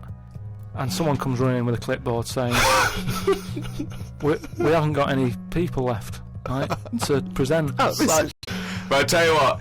Right, okay, carry on. So he goes, what? If just one employee turns out to be Simeon and is doing a good job, I'm never doing this radio show again. So this TV channel, you know, it's having a lot of problems and that. They've got to go live, right? He's like, what am I going to do? Anyway, for some reason, right, there was a chimp knocking about. For some reason, that's the key piece of information. But it but we doesn't didn't get it. We didn't get it. matter, does it? It doesn't matter. It doesn't matter. Imagine Anyway. that was in a film. And they go, well, I can't see where this plot goes. Well, he's just there. He's just there. So anyway, so he sort of says, get it in a suit, right? Why? So, because they're running out of ideas, the clock's ticking, they've got to go live with something. What do you mean? What, he's Is it a presenting? news programme? He's presenting. Listen, it's a chat show. I'm not... They can't Again, talk. don't have a go at me, have a go at John, who sent this in. Right, and be this quiet. Let's hear it. Let's hear it again. So anyway, so like I say, so going live, 5, 4, 3, 2, 1, what have you. Chimp sat there on the chair. He was like, look, let's just get through tonight's show and worry about this tomorrow. Right? What are you talking about? So they put a chimp in a suit. What was that handmade, or were the sleeves a bit short on him? You idiot! Think. So anyway, it's sat there, right, and they're going, right, here we go. Good luck, everyone, right? Yeah. Chimp's there. What programme is this? It's a chat show. Whose chat show is it? Well, it's the monkeys. I like the fact that It's they... the monkeys now, is it? Can I say? I like the fact that they put the chimp in a suit. It's like, no one's going to take this chat show seriously if he's not dressed up. If he's not smart. Slovenly, look at that slovenly ape. So anyway, Oh. let's get to the point of it and that, right? So anyway, so they go on, right? It's all going. Didn't brilliantly. happen. There's no way this happened. Here's a fundamental So anyway. question. How was the chimp asking questions? Not that sure about that bit, but all I've got is the stuff that was on the news site for this. Like I say, I've But given it's you, rubbish. Yeah, but I've given you some facts. I've told you there's a TV channel in Moscow that's having problems, right? I've explained that. No, bit. it's this rubbish. They've got rid of the presenters. The monkey sat there, right? Don't worry about it anyway. I'm telling you, it goes all right. So anyway, in case you're worried, Rick. he's sat there, right? Absolute They get to shit. the first break. They're like, can't believe it, right? You know, viewing figures and that. They're loving it, right? What? No. What? How did they know the viewing figures in the break? Please do not interrupt the And news. what did the chimp At do the in end the of it, first half? They had a big guest on that week and what And have what you. did he do? Just talk to himself? They walked out. So Cher comes on, I'm yeah. not sure, but say if it is Cher, right? No, Like, what- the main gaffer is like going, oh, Cher's going to go mental at us, right, for putting Say out it with is. the No, monkey. it is Cher. In his mind, it's Cher sitting there talking to a chimp in a suit. So anyway, she and they're comes filming off- it for Moscow TV, and the ratings are going through the roof. Presumably there's a translator because Cher doesn't speak either Russian or chimp. She comes off, right, and the bloke who's in charge is like, she's going to go mad. She's going to go mad here. She walks up, she goes, I love that. She said that's one of the best interviews, right? So anyway, they decided, right, it went so well, kept him on. He's still there. I love the fact that Cher was an idea that Steve threw up, and now she's going, I love that, I love that, I love that, Jim, get me back there. I want to go to Moscow, never mind. Unbelievable. Don't have a go at me, have a go at John, but, you know, if you've got any monkey news, send it in. Podcast at rickygervais.com. From the creators of The Office, Ricky Gervais and Stephen Merchant. Extras, the first series, now on DVD. Who are you? Nobody. What's that? Who? Nobody. That's right. Nobody. And who am I? So the Starsky Hutch, I can never remember. You are guaranteed an Oscar if you play a mentor. I've just written a sitcom, but I wonder if you could give it to anyone you know. Is there any nudity in it? Well, it could be. Men or women? Either. Well, just women. I will make it so. A painfully funny double disc. Extras on DVD now.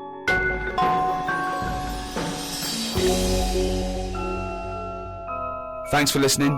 Happy New Year, particularly to our friends at Positive Internet. who Oh, those host- guys have a wild They time. host this podcast and they do a brilliant job. Happy New Year to everyone around the world, and in particular those guys at Positive Internet. And also, Paul Party Animal Parker have a blinding New Year, because I imagine it's going to be crazy. You don't need to say it to your him. mum's house. I'm insulted that you have to tell him that, because there's no way you need to tell him that. He's going to have a blinding New Year, so don't waste your breath, Steve.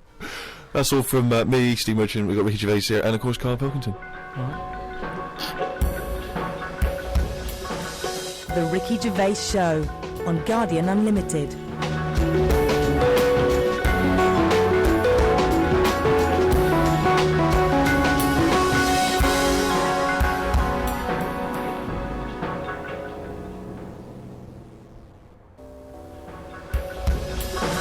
The Ricky Gervais Show on Guardian Unlimited. Happy New Year. Welcome to the world's #1 podcast. I'm Ricky Gervais, with me Steve Merchant. Hello there. And Carl Pilkington. We have had an overwhelming response from emails. To be honest, we're very grateful and thank you so much, but we've had over 4,000, which is just too many to get through. So we're going to have to apologise for not getting back to you. We are going to try and read them all, but we just can't reply. We do this ourselves. We're three little fellas. We haven't got an entourage and millions of people working for us. It's just us in a little room.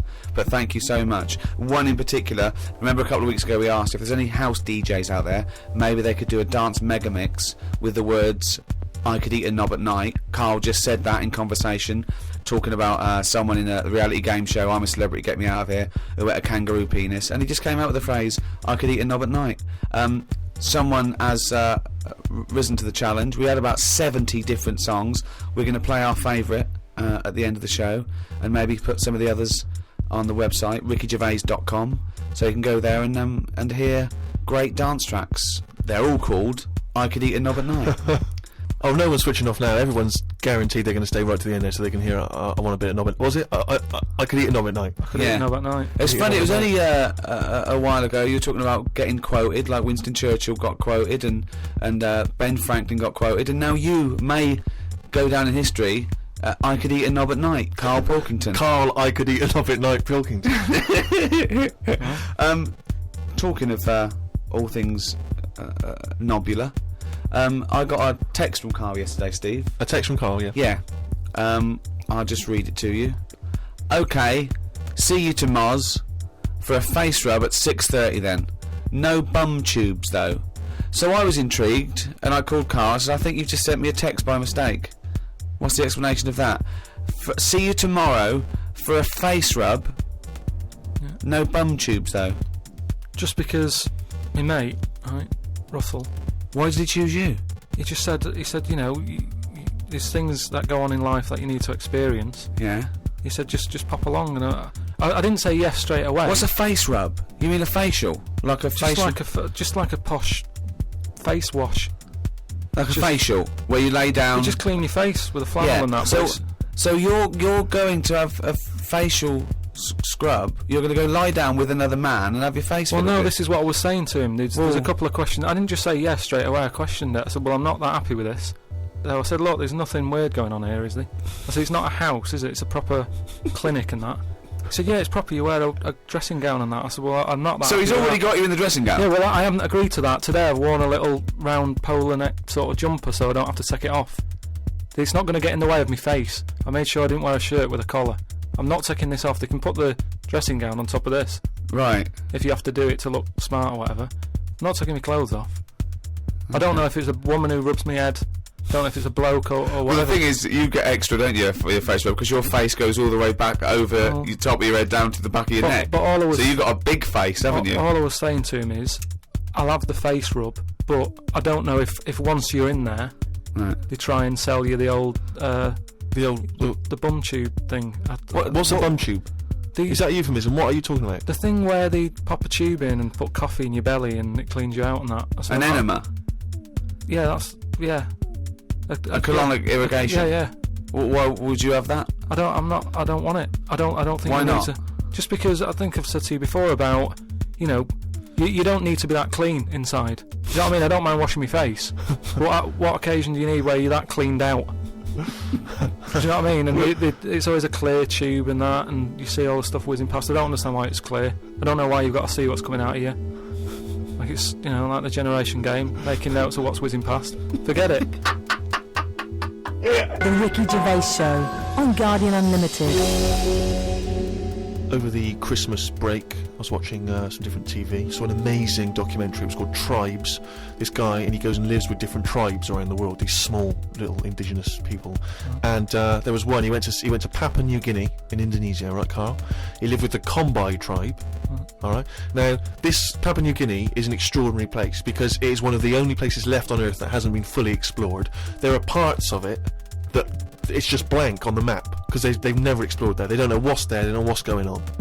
So, firstly, that must already freak you out. Imagine that 21st century.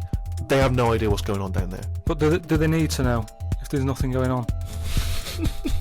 Well, they don't know what's going on. There could be stuff going on. No, but there's no chance that they'll go, we haven't been over there, and someone goes and there's like an Arndale centre.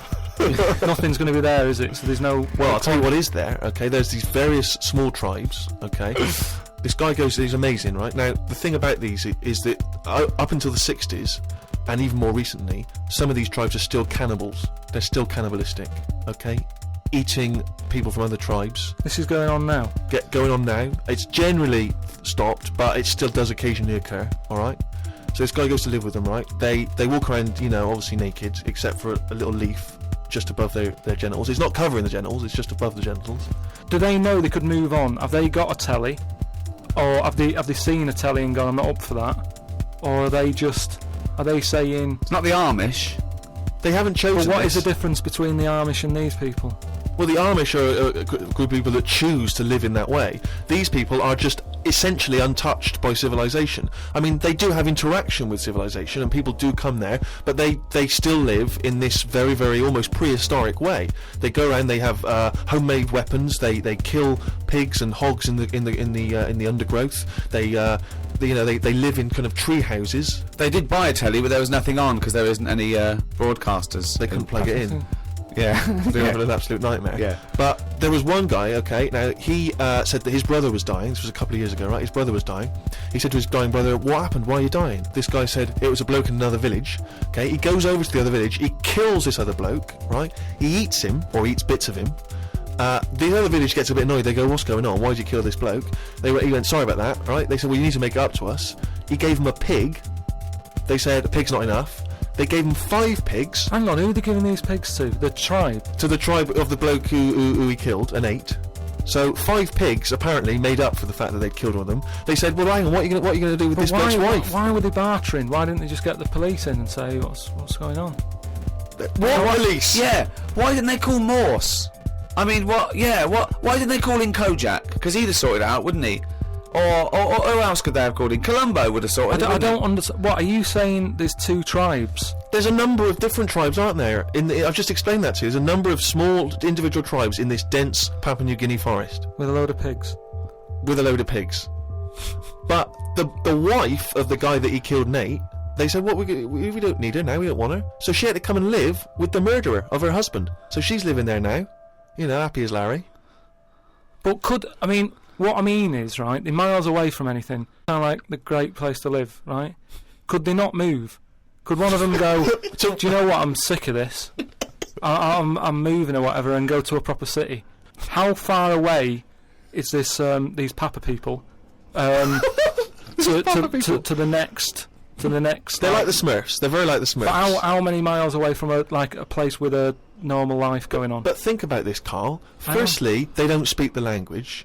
So they don't have any practical skills. They've got no experience of civilization. So even if they chose to go and live in one of these cities, what can they do? How can they function? They'll spend, 15 years just trying to figure out how everything works. Mind you, I have had the same thought about Inuits. Right. If you live in a house made of ice and eat fish all day, and then just stay in for 6 months, move. I really do. I mean, I don't understand why they're living there. I think there's some bacteria that has better lives than that. That's got to be offensive. Why? Okay, how about this is one of the weirdest things. This is one of the weirdest things, right? I'm sorry. An entire people, an entire race Just of people. dismiss.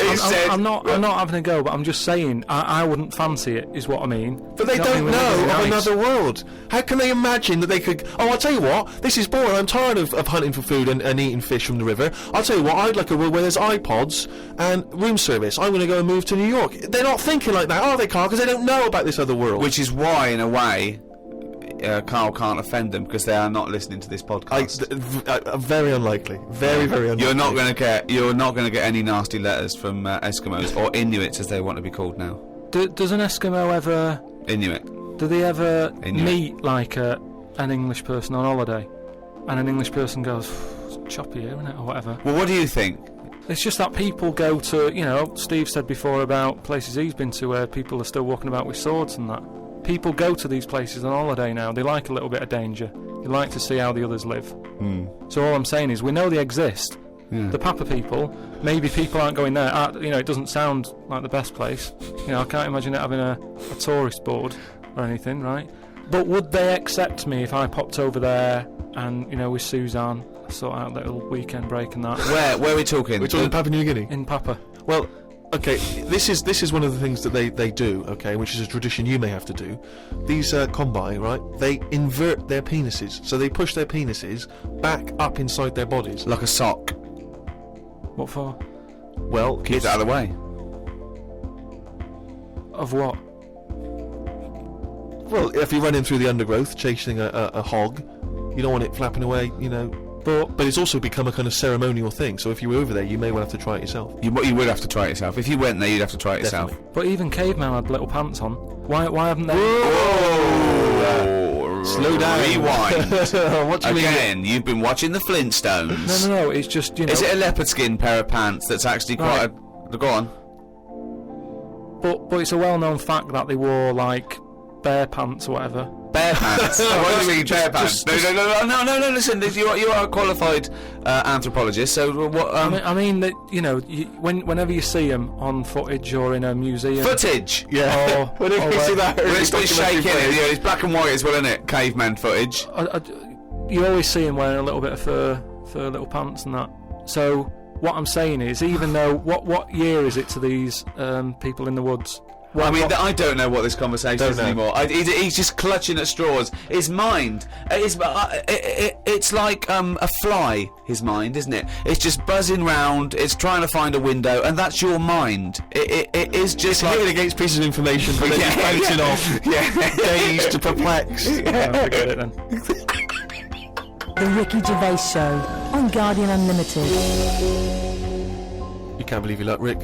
Paul, the party animal Parker's been in touch. I imagine the kind of New Year party he was having last night. I don't want to think about it because it gives me a hangover just thinking about what that dude got up to. Come on, then. Man alive. But anyway, you know, he never stops. He never stops supplying us with little tidbits. What's PP done for us now? He just likes finding little odds and ends and just sending them in. And you remember when we used to years ago we used to do that thing where we'd read headlines. Yeah. And sometimes the headline is all you need from a story. Yeah. And this is what's great about this one. If you just give me a news at 10 style bong.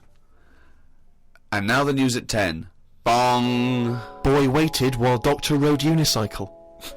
What does that mean? Amazing. A hospital has apologised after a 6-month-old boy waited 2 hours for treatment while a doctor rode up and down a ward on a unicycle.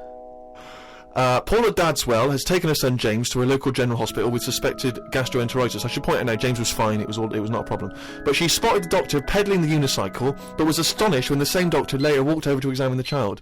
Miss Dadswell said, "We took one look at the doctor and said, 'You must be joking.' His face went bright red." A spokeswoman for the hospital said, "Of course, we are sorry if distress was inadvertently caused to the mother and we've offered her our apologies. But let's also remember that we should try and make hospital wards less intimidating places for patients, and we regularly provide diversions that are not directly related to medical care. Many parents have commented favourably on this approach and indeed about the unicycle." What I love about that story is that it's the most important job in the world, and the most useless. Being a doctor is saving lives. It's incredible. It's so noble. riding a unicycle is the most useless thing you can do. It's that to me is plate spinning, juggling, flame eating. Who goes into plate spinning? Is it like the father going, son, when you've finished university, you can take over the business? But I want to be a doctor, Dad. Look, the plate's nearly, and you're hooked, and you give it a little push, and you're there, and you're hooked. It's a dying art. You don't see it as often as perhaps you once did. Dad, I want to be a doctor, but the plate's nearly dropped, son. And unbelievable. But what I can't make out from that story is whether the doctor he'd done the 7 years medical training, and then they said you're working at this specific hospital. Yeah. They whipped out the unicycle. They said you're gonna need to learn that as well before we can put you on the wards. Or whether he was practicing. Who knows if he was practicing? Do you know what I think happened? I think the bloke in charge of the hospital, there was 2 people up for the job. This fella, who was brilliant, he got first from Oxford, he was amazing, and the bloke in charge, his nephew. And they both scored the same. He did an open university course. Yeah. And they went, well, you're both very good, but who can ride a unicycle? He whipped it out. He went, have a go. Yeah, and he's been practicing. Unbelievable.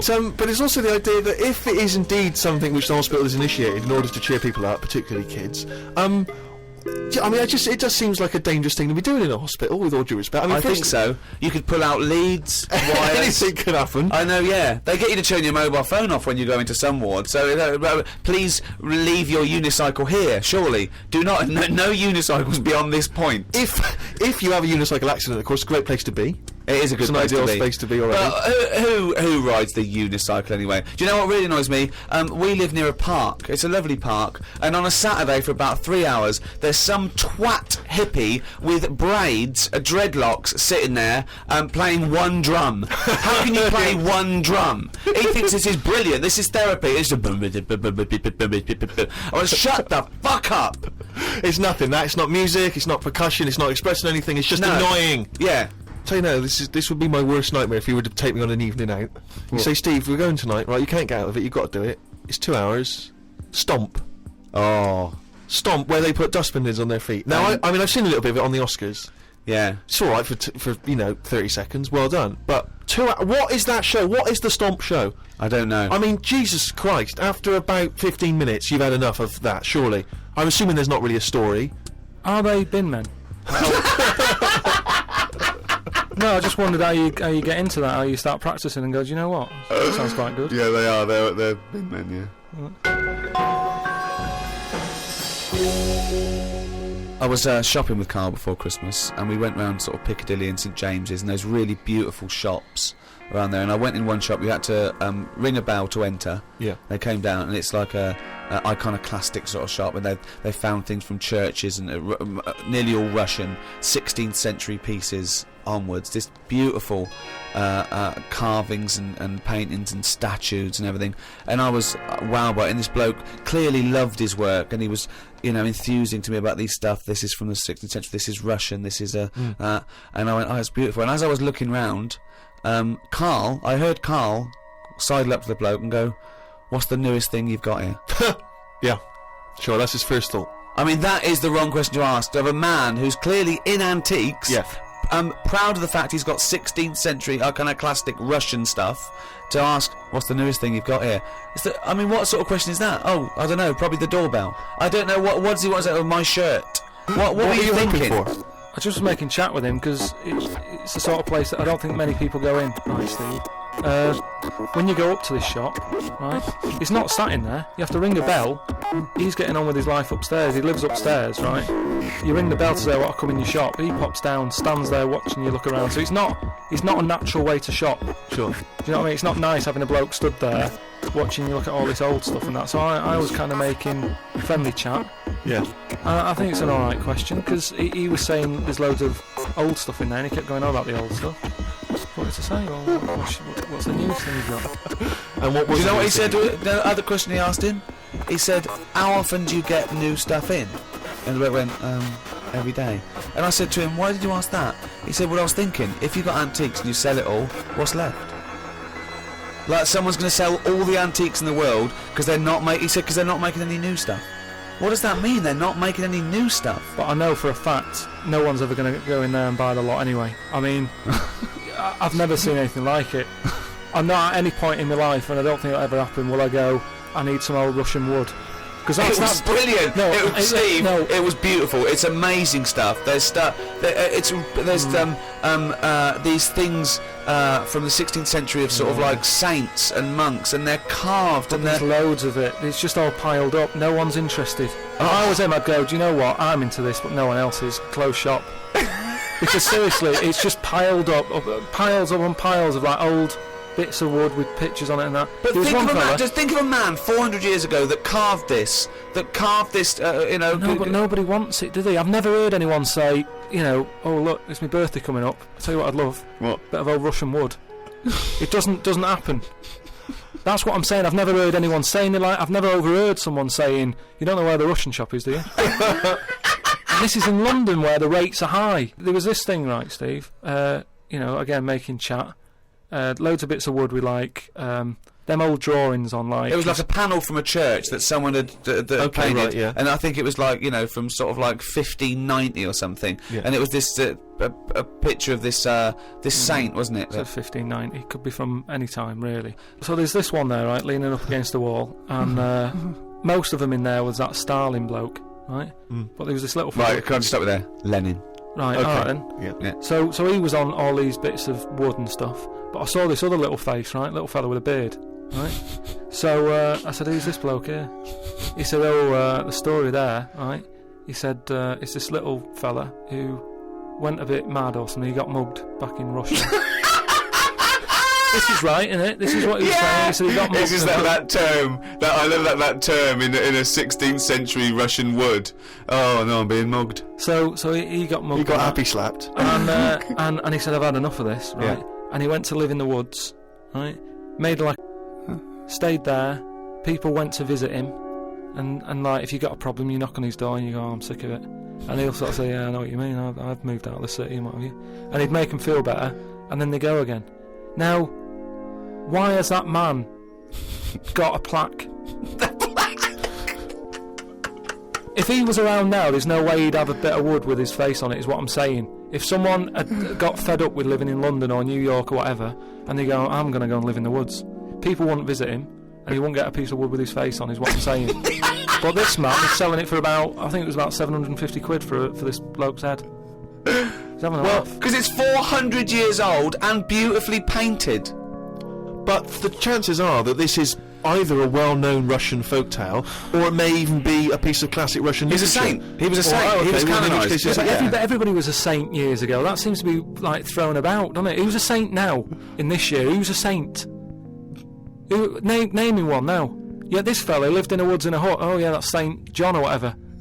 He's not a saint. He's done nothing. If anything, he's sort of said, I can't be bothered with living in a city with everyone else. Everyone else has got to put up with it, but I can't put up with it. I'm going to live in the woods. Well, if you can't put up with it, you're not good enough, are you? You've got no stamina. And yet he gets a plaque, is what I'm saying. It's annoying. Who would you like to see get a plaque in the modern world? Who deserves a plaque, in your opinion? Probably like nurses and that who do a lot of bad things that I think I couldn't do that. Carrying lungs about and all that. No, but I couldn't do you know what I mean? That's one job that... my mum wanted me to be a doctor. Wow! What was she thinking? Oh, what's her expectations like now? Didn't fall far from the tree. Oh, when did she start giving up that dream? At what age did she start going, Carl, you don't need to study your books anymore. Go and play with the worms in the garden. When did she sort of like let you off that dream? Was it the day that she caught you with a spoon up your nose?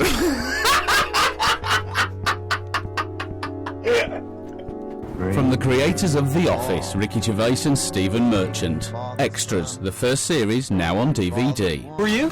Nobody. What's that? Who? Nobody. That's right. Nobody. And who am I? So the Starsky Hutch, I can never remember. You are guaranteed an Oscar if you play a mentor. I've just written a sitcom, but I wonder if you could give it to anyone you know. Is there any nudity in it? Well, it could be. Men or women? I don't. Well, just women. I will make it so. A painfully funny double disc. Extras on DVD now. That was a good advert, wasn't it? I'm just remembering some of the great jokes in that show. What was that for? I always forget what adverts are for. So it was for... That was for Extras, available now on DVD. So if you've got vouchers for Christmas, you could go to a shop and buy. Go to the shop, yeah, Extras. definitely. Absolutely. You could walk straight into any kind of shop, high street shop, and say, "Excuse me, have you got extras on DVD? I've got some vouchers," and exchange them for a copy of the DVD. Right, and that's big in England and America, isn't it? It's on HBO in America, so it's a very successful. Americans, I guess, the great place to buy that would be on say one of the websites, Amazon, or one of the internet shopping .com or companies, .co.uk or Play and search for it there. But, .com. And I mean, if it's going the way of The Office, which is the most successful British sitcom ever, I mean, I'd invest now. I'd say I was round at the beginning. I bought extras on DVD the first year it came out. Get a first edition of the DVD. Get a first edition of the DVD. That'll be highly collectible. And there's no great extras on there. You see Sam Jackson and Kate Winslet and Ben Stiller. Rick, there's some wonderful behind-the-scenes footage, and there's some wonderful little documentaries about the making of the show. I mean, to me, it just makes perfect sense. It's a great way to see in the new year. Right, but if you are going into Amazon, .co.uk, and you're buying extras, buy a copy of Flanimals. More Flanimals is available now. Yeah, I don't get any money from that, so I'm not gonna talk about that. No. Just buy Flanimals, more Flanimals. Well, don't keep going on about it, 'cause that's not fair. Extras. Yeah, exactly. Coming up, the Mega Dance remix of I Could Eat a Knob at Night. Plus, of course, Monkey News. Yeah, and if you've got any Monkey News, by the way, just email it in. What is it? podcast@rickygervais.com. That's right. But don't be asking any questions about monkeys and that, because there's too many people asking about what's going on in Monkey World and that, and I can't do it to everyone. Well, you're gonna bring up any kind of big monkey information. If you need to know that, I'll have it every week. But it's just that a lot of people, they've got a taste for it. Talking of Monkey News, if you want to learn more about Carl, we've just put up a big biography, and there's some pictures that you haven't seen before of Carl Pilkington, and you can go to rickygervais.com and check out the roundness of his head and some of his stupid ideas. But anyway, talking of emails and that, right? Nick Decker, who's emailed from Australia, right, Melbourne. He's been going on about dolphins and that, problems with dolphins. What problems? He's just saying when that wind happened. What? There was like a bad wind thing going on, and not your Auntie Nora again. There was a load of dolphins in like a bay. Hold on, wait a minute. What bad wind? In America they had that Hurricane Katrina. Yeah. Right. And there was like a little bay with dolphins in it, and like, with all guns on them and stuff. Whoa, rewind. What do you mean? Do you know they use dolphins, don't they? They say they're an intelligent animal and stuff. Yeah. And they've got them all like, they've all had the training. They're all like ready for battle and stuff. Right. Got like rifles on them. What do you mean rifles? How can they hold the rifle? How can they hold the rifle? No, it's sort of on a strap and that. What do you mean it's on a strap? I don't know what they kit them out with, but they're just ready for war. What are you talking about? Listen though, that isn't the point. Don't worry about it. Oh, we leave that one, do we? That's not the point, so let's leave it. So they're swimming about. And that, with rifles and berets. Whatever they've got on. Yeah. Ready for battle and stuff. Yeah, ready for battle, yeah. The wind comes in. Hurricane Katrina. Makes a wave and that. They get out of the little bay. Yeah. Still all kitted out with all the, weapons. You're talking bollocks. Steve, do you want to look at the email? Well, there's no way. There's loads of dolphins now swimming round, kitted out with guns and that, with a strap. How can a dolphin hold a... Again, you've been watching Planet of the Apes. They just say, they say they're an intelligent animal and that. Yeah. People are trusting them, right? Brilliant. Look, here's a dolphin. Oh, he's trying to talk to us. What's he saying? He's saying, go ahead, punk, make my day. You're talking shit. It's just news to say if there's dolphins, if you see a dolphin in that, don't go, oh, it's friendly, because there's some with weapons now. So I'm just reading it out on email. That'll cover it in that. So bollocks. And more animal stuff, right? Your girlfriend, Jane, right? When I was round there the other night, she was talking about they're getting closer to doing the mammoth. Oh yeah, they're genetically engineering it. They've there are a few sort of million bits and pieces away, but they reckon they're going to be able to build a living mammoth in 2 years. Yeah. Really? Yeah. What sort of Jurassic Park type stuff? Sort of, yeah. Yeah. What do you think of that, Carl? Do we need them? What do you mean? Well, is it worth messing about? Because I always think, well, whoever's like knocking one of these together, right? Yeah. They must be pretty bright. Right? Yeah. So whilst they're messing about with an hairy elephant, could they be doing more useful stuff that the world needs? Well, it's sort of like it's fascinating, even if on the face of it looks pointless, which it rarely is. Scientific discovery, it's about conquering nature, isn't it? I mean, that's amazing, isn't it, that you could bring a mammoth back? What are the implications to bringing a mammoth back? You know, could they aid the workload? Could they feed the starving? You know, there's what, so you're saying, well, I'm not bring saying it back anything. to kill it, to eat it? Well, I'm not saying anything. I'm saying that rarely is scientific discovery pointless and a waste of time. In the greater scheme of things, we learn from this, don't we? The fact that it can map DNA of a mammoth, what are the implications there? Could we bring back, I don't know, Churchill? Could we bring back Nelson? Would we want to? Is it moral? That's another question. But the feet alone, and I don't mean its feet, I don't mean we can bring back mammoth I could feet. tell that was what he was thinking when his eyes moved. Yeah, I meant the achievement alone is remarkable. Putting a man on the moon, pointless, but what a feat. But don't you think... Not impressed by putting a man on the moon? No, we've chatted about the man on the moon, you know, some people like it, some don't. I'm not going to argue about it, do you know what I mean? If you were behind it and that, good on you. But I'm not that fussed. I don't think we've learnt that much from it. He went all that way, popped a flag up, came back. What have we learned about that journey since? We haven't really been back. We conquered space. We just conquered space. That's what we do. We see what we can do. Why climb a mountain? Because it's there. What's at the bottom of the ocean? Yeah, but I don't agree with people who climb mountain for the sake of it. It's all right if you've got to get over it, but don't go up and then go down again. No, just go for a good walk. Well, I don't mind as long as they don't strain the emergency services. If you're a posh bloke going up the mountain in a beard and you get stuck, you're an idiot. Yeah. And then there's, you know, people would have to risk their lives going to rescue you because you wanted to laugh. I agree with that, actually. But don't you think the world's busy enough? It's like you can't hardly move. You know what I mean? And mammoths are taking up quite a bit of room if a load of them come back. We've already got elephants, which in my eyes are good enough. They do, you know, they carry stuff about and that. What's going to be better, a mammoth or an elephant? Because I can see that one of them's going to have to go at some point. If like we start running out of elephants, would they say, well, it doesn't matter, we've got mammoths and stuff? So what's the point? You don't need anyone else in the room for a conversation, do you? No, but He's arguing with himself. He's arguing with his own head. Amazing. Where would you put the mammoth if they get it going, right? Yeah. They pop it on give it the old electric shock and that, wake it up, and Frankenstein has been watching. And it's like, all his information about science is about the Flintstones, Planet of the Apes, and Frankenstein. In his head, they've got an elephant. They've put some carpet tiles over it, and they're trying to bring that back to life as a mammoth. Yeah, forget it then.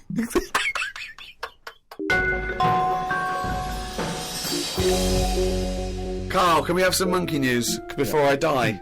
All right. Oh, chimpanzee that monkey news, you This week, what I thought I'd do, right, because we're getting loads of emails from people who haven't really heard much of the monkey news that I've done in the past, right? And a lot of people are sending through one of the first ones that I did that was a good monkey news. I think it's worth hearing again, just in case you forgot about it, 'cause it's sort of classic monkey news. I don't know if you want a different jingle. Well, no, I mean, it's just, you know, if it's anything that you've ever said, it's not true anyway, so carry on. Well, it was a true one, because this is the one that, like, this is like world-known monkey news. A lot of people will send this through, it's the most popular one, right? It's about this monkey that was knocking about called Ollie, right? It's called Oliver. Yeah. And it was in this zoo, and it was the only monkey in there, right? So, this is one they think was the missing link. It was half human, half ape. That programme on television, because it had bald ape. It looked like you, which doesn't mean it's half it might have been that one. What happened is it was in the zoo and stuff, and it was getting a bit lonely because, like, it was sharing its sort of time with, say, an elephant and a giraffe and No, that. it doesn't happen. And they didn't really. No, wait, they do No, not. well, let me just tell you. They do let not me put tell you. chimpanzees Yeah, in but let me tell you. No, but it's not true. Why would he share his time with an elephant and a giraffe? Gervais, it was some kind of flat share. They put an advert in the student union. Yeah, saying, we've got 2 rooms to let. African mammal wanted, not anyway, specific. A mammoth and What I'm saying is there was other elephants for elephants to knock about with and that. The monkey, it was the only one there. So what happened is the zookeeper felt a bit sorry for him. Right. He was like, oh look, he's looking all fed up and that. Yeah. And like you said, I think he went a bit bald because he was bored and that. So he started to sort of get pally with him. So at lunchtime, when the zookeeper was sat on the wall having his like ham butties or whatever, he'd sort of go, alright. and it used to come over closer and closer. Right. Anyway, within a month, he was sat on the wall having his lunch with him. Right. And What's what wall? just a little wall in the zoo. So they let the monkey out. It had his own door key. just near where the monkey is, it used to just pop Oh, over. these blinking latchkey monkeys. I know, yeah. He was sit 21. there- Yeah, go on. Sit there having his butty and that with the monkey and stuff. And anyway, The ham as butty, time went on, because the zookeeper back then, zoos weren't as popular as they are now, so it was only it was him on his own really. So he found like the monkey was the closest Rubbish. thing. Absolute rubbish. The to zoo another- cannot run with one This is a zookeeper. true thing. I mean, this It's is what not, I'm saying. A lot of people no, are The like, high popularity for zoo surely was in the Victorian era. So Yeah, I don't know. exactly. You're But anyway, talking- go on. carry yeah, on. but Okay. you're sort of picking up on little things that aren't aren't important. important, It sure. doesn't matter. Yeah, that But aren't anyway, true. Go so on. he's sat there, and as time goes on, Yeah. he's sort of sat with him most of the day. Monkeys walking around with him, helping feed the other animals and that. No. But then what happened is the zookeeper at the end of the night, when he's like locking up and stuff, he'd feel bad because he'd believe in the zoo, and like Ollie's sat there and he's like, I'll see you tomorrow, and the monkey's like, yeah, all right, see you later. He's looking all fed up because he's got home to go to and he's still stuck in where he's basically working every day. Right, so he's never going home, right? Now he's sleeping at work, the monkey. So anyway, the zookeeper goes home, says to his wife, look, Ollie's having a bit of a time at the moment. She said, oh yeah, what's going on? He said, well, he's just looking a bit fed up, he's sick of it. So she said, bring him home. So he said, well, I did what I asked, but I didn't want to force it, like 3 This conversation didn't happen. So anyway, Giving it in such detail. Yeah, I know, it didn't happen. So This is anyway. in your head. So she said, yeah, bring it home tonight. So anyway, he's looking forward to going into work and that. He sees Ollie. He doesn't tell him straight away. It's a This is a surprise for him later. Oh, God. So they go through the day, usual stuff, feeding the elephants and all that. It gets to the point when it's like they have the lunch and that. It gets to the end of the day, Yeah. and sort of Ollie's there. He's looking at him like as if to say, well, there you go, another Yeah, day, another sure. busy day and that. Little does he know. See you tomorrow and stuff. Anyway, he's like, get your coat. He's like, what?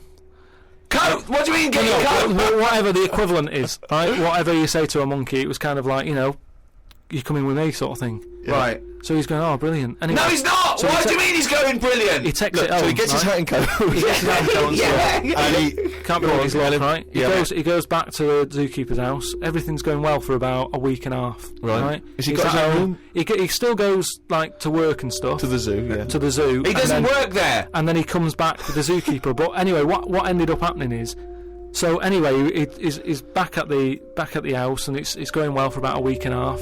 Treating him really well. He's sat there, he's having a brandy at night before he goes to bed.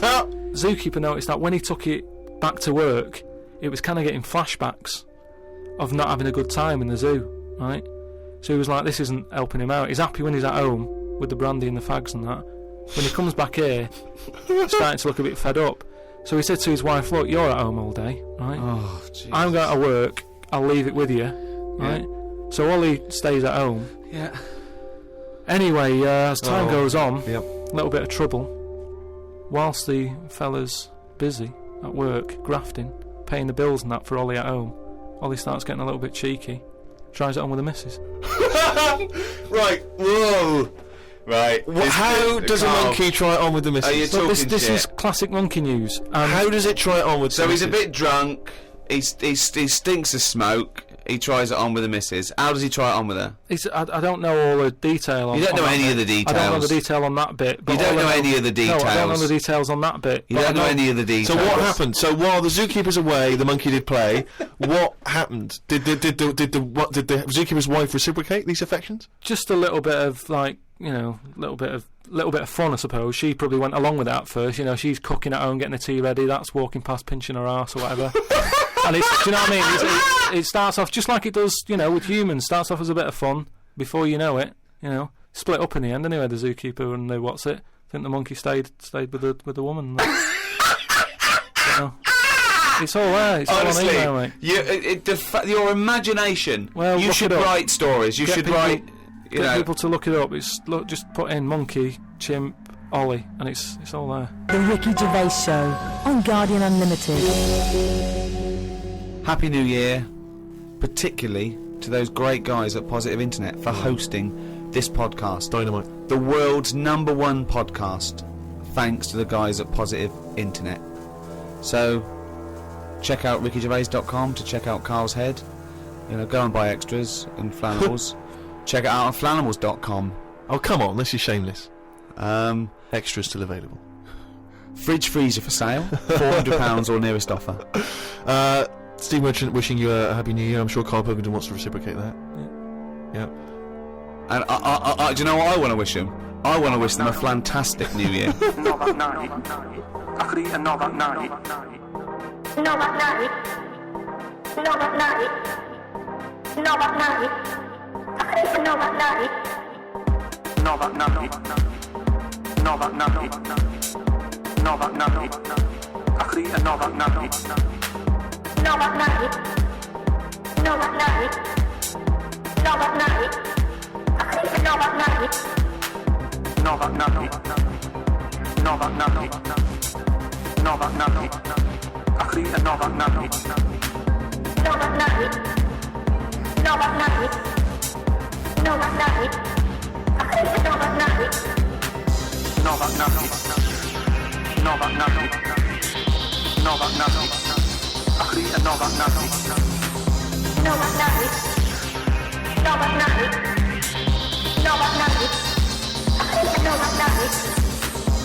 Right, you're talking shit. Explain yourself. The Ricky Gervais Show on Guardian Unlimited. Welcome to the 6th podcast in a series of 12.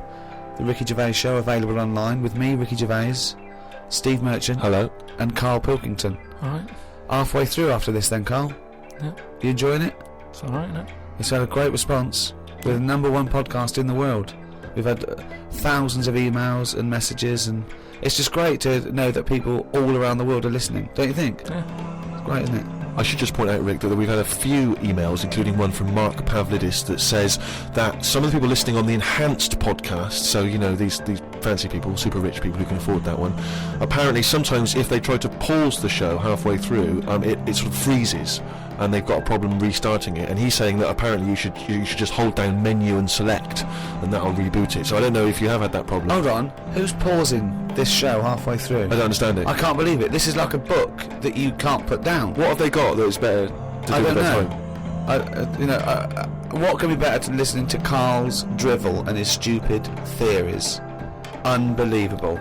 We've got a little email straight away, Carl, from Nikki in Beverly Hills, California. She says, Carl, you rock. I hate it when Ricky and Steve ridicule you. I checked out your picture on rickygervais.com. Although your head is not normal, that's no reason to ridicule you. You look gimp, but I never judge a book by the cover. Cheers. That's not what you've got to say. Well, it's only because I've got no hair, though, isn't it? That's why it gives that effect. No, it's perfectly round your head. It's perfectly spherical head. Your face is slightly too big for it. It almost goes over the sides. Perfectly round head, pug little nose, funny gimp eyes with no expression, hangdog look. Like a little mouth, like a little lamprey, not formed, not human formed. The way your expression is like you've had a lobotomy. Your head goes weird at the back. It's got a little nod in it, like it's really strange. Your face, and you're stupid. We've had a lot of emails saying that. I think he's just paraphrasing, but. Talking of emails, you know, a couple of... I can't remember which show it was, but you mentioned, Carl, that you'd only recently seen a Chinese homeless person. Oh, yeah. And it really surprised you because you'd never seen a Chinese homeless person. No. And I actually went along with that. I've still never seen a Chinese homeless person. Well, that's... Other than obviously people contributing monkey news, the search for Chinese homeless people has been overwhelming on the email. People are just... people are actually going out looking for Chinese homeless people. Now, I can just tell you now that there's few responses from Los Angeles, people saying there are quite a lot of Chinese homeless people over there because apparently there's a huge homeless community in Los Angeles. So definitely, if you want to see them, Carl, that's the place to go. But we've had one from Vancouver, Canada, from a girl called Amy, and Amy herself is Chinese, and she says that she realised herself that she'd never really seen a Chinese homeless person, and although she says that apparently Vancouver has the first or second largest Chinese population in Canada, she'd never seen them, and she actually went for a walk around the Chinatown in her area looking for them, and she could not find any on that particular day. So again, Canada obviously not a place to go for a Chinese homeless. It was just a point now. I don't want people sort of... Well, hold on though, wait, I'll stop you there. Hello, Ricky, Steve and Carl. I live in New York City and have seen a Chinese homeless person. Not only is he Chinese, but he is also a midget. He's been living on the streets for the last 30 years. He used to dress in rags, but thanks to a coat drive, he's now wearing a fancy Adidas jacket, right? Now he encloses a picture. He says he gave him $10 to take the picture. And I've seen it, and he's a little Chinese midget fella. I'm just getting a bit worried that people are going out there sort of looking for these. Because that's what you requested. No, but all I was saying is I saw one. I didn't start saying, excuse me, can you just give us a smile? I'm taking your picture. We've had loads of pictures of people. I know, and it worries me a little bit. And I mean, it's not too bad about the one who took one of the little midget one, because if he kicked off, it'd be quite easy to sort of hold him back. But I'm talking about fully grown. So is that your warning to people? Don't be taking pictures of fully grown Chinese homeless. Well, yeah, I'm just saying, don't be messing about going up to strangers and that and annoying them and stuff, right? Maybe. Well, I think that's a good rule of thumb. Don't annoy them. But that is a hell of a sighting, isn't it? We asked for a Chinese homeless,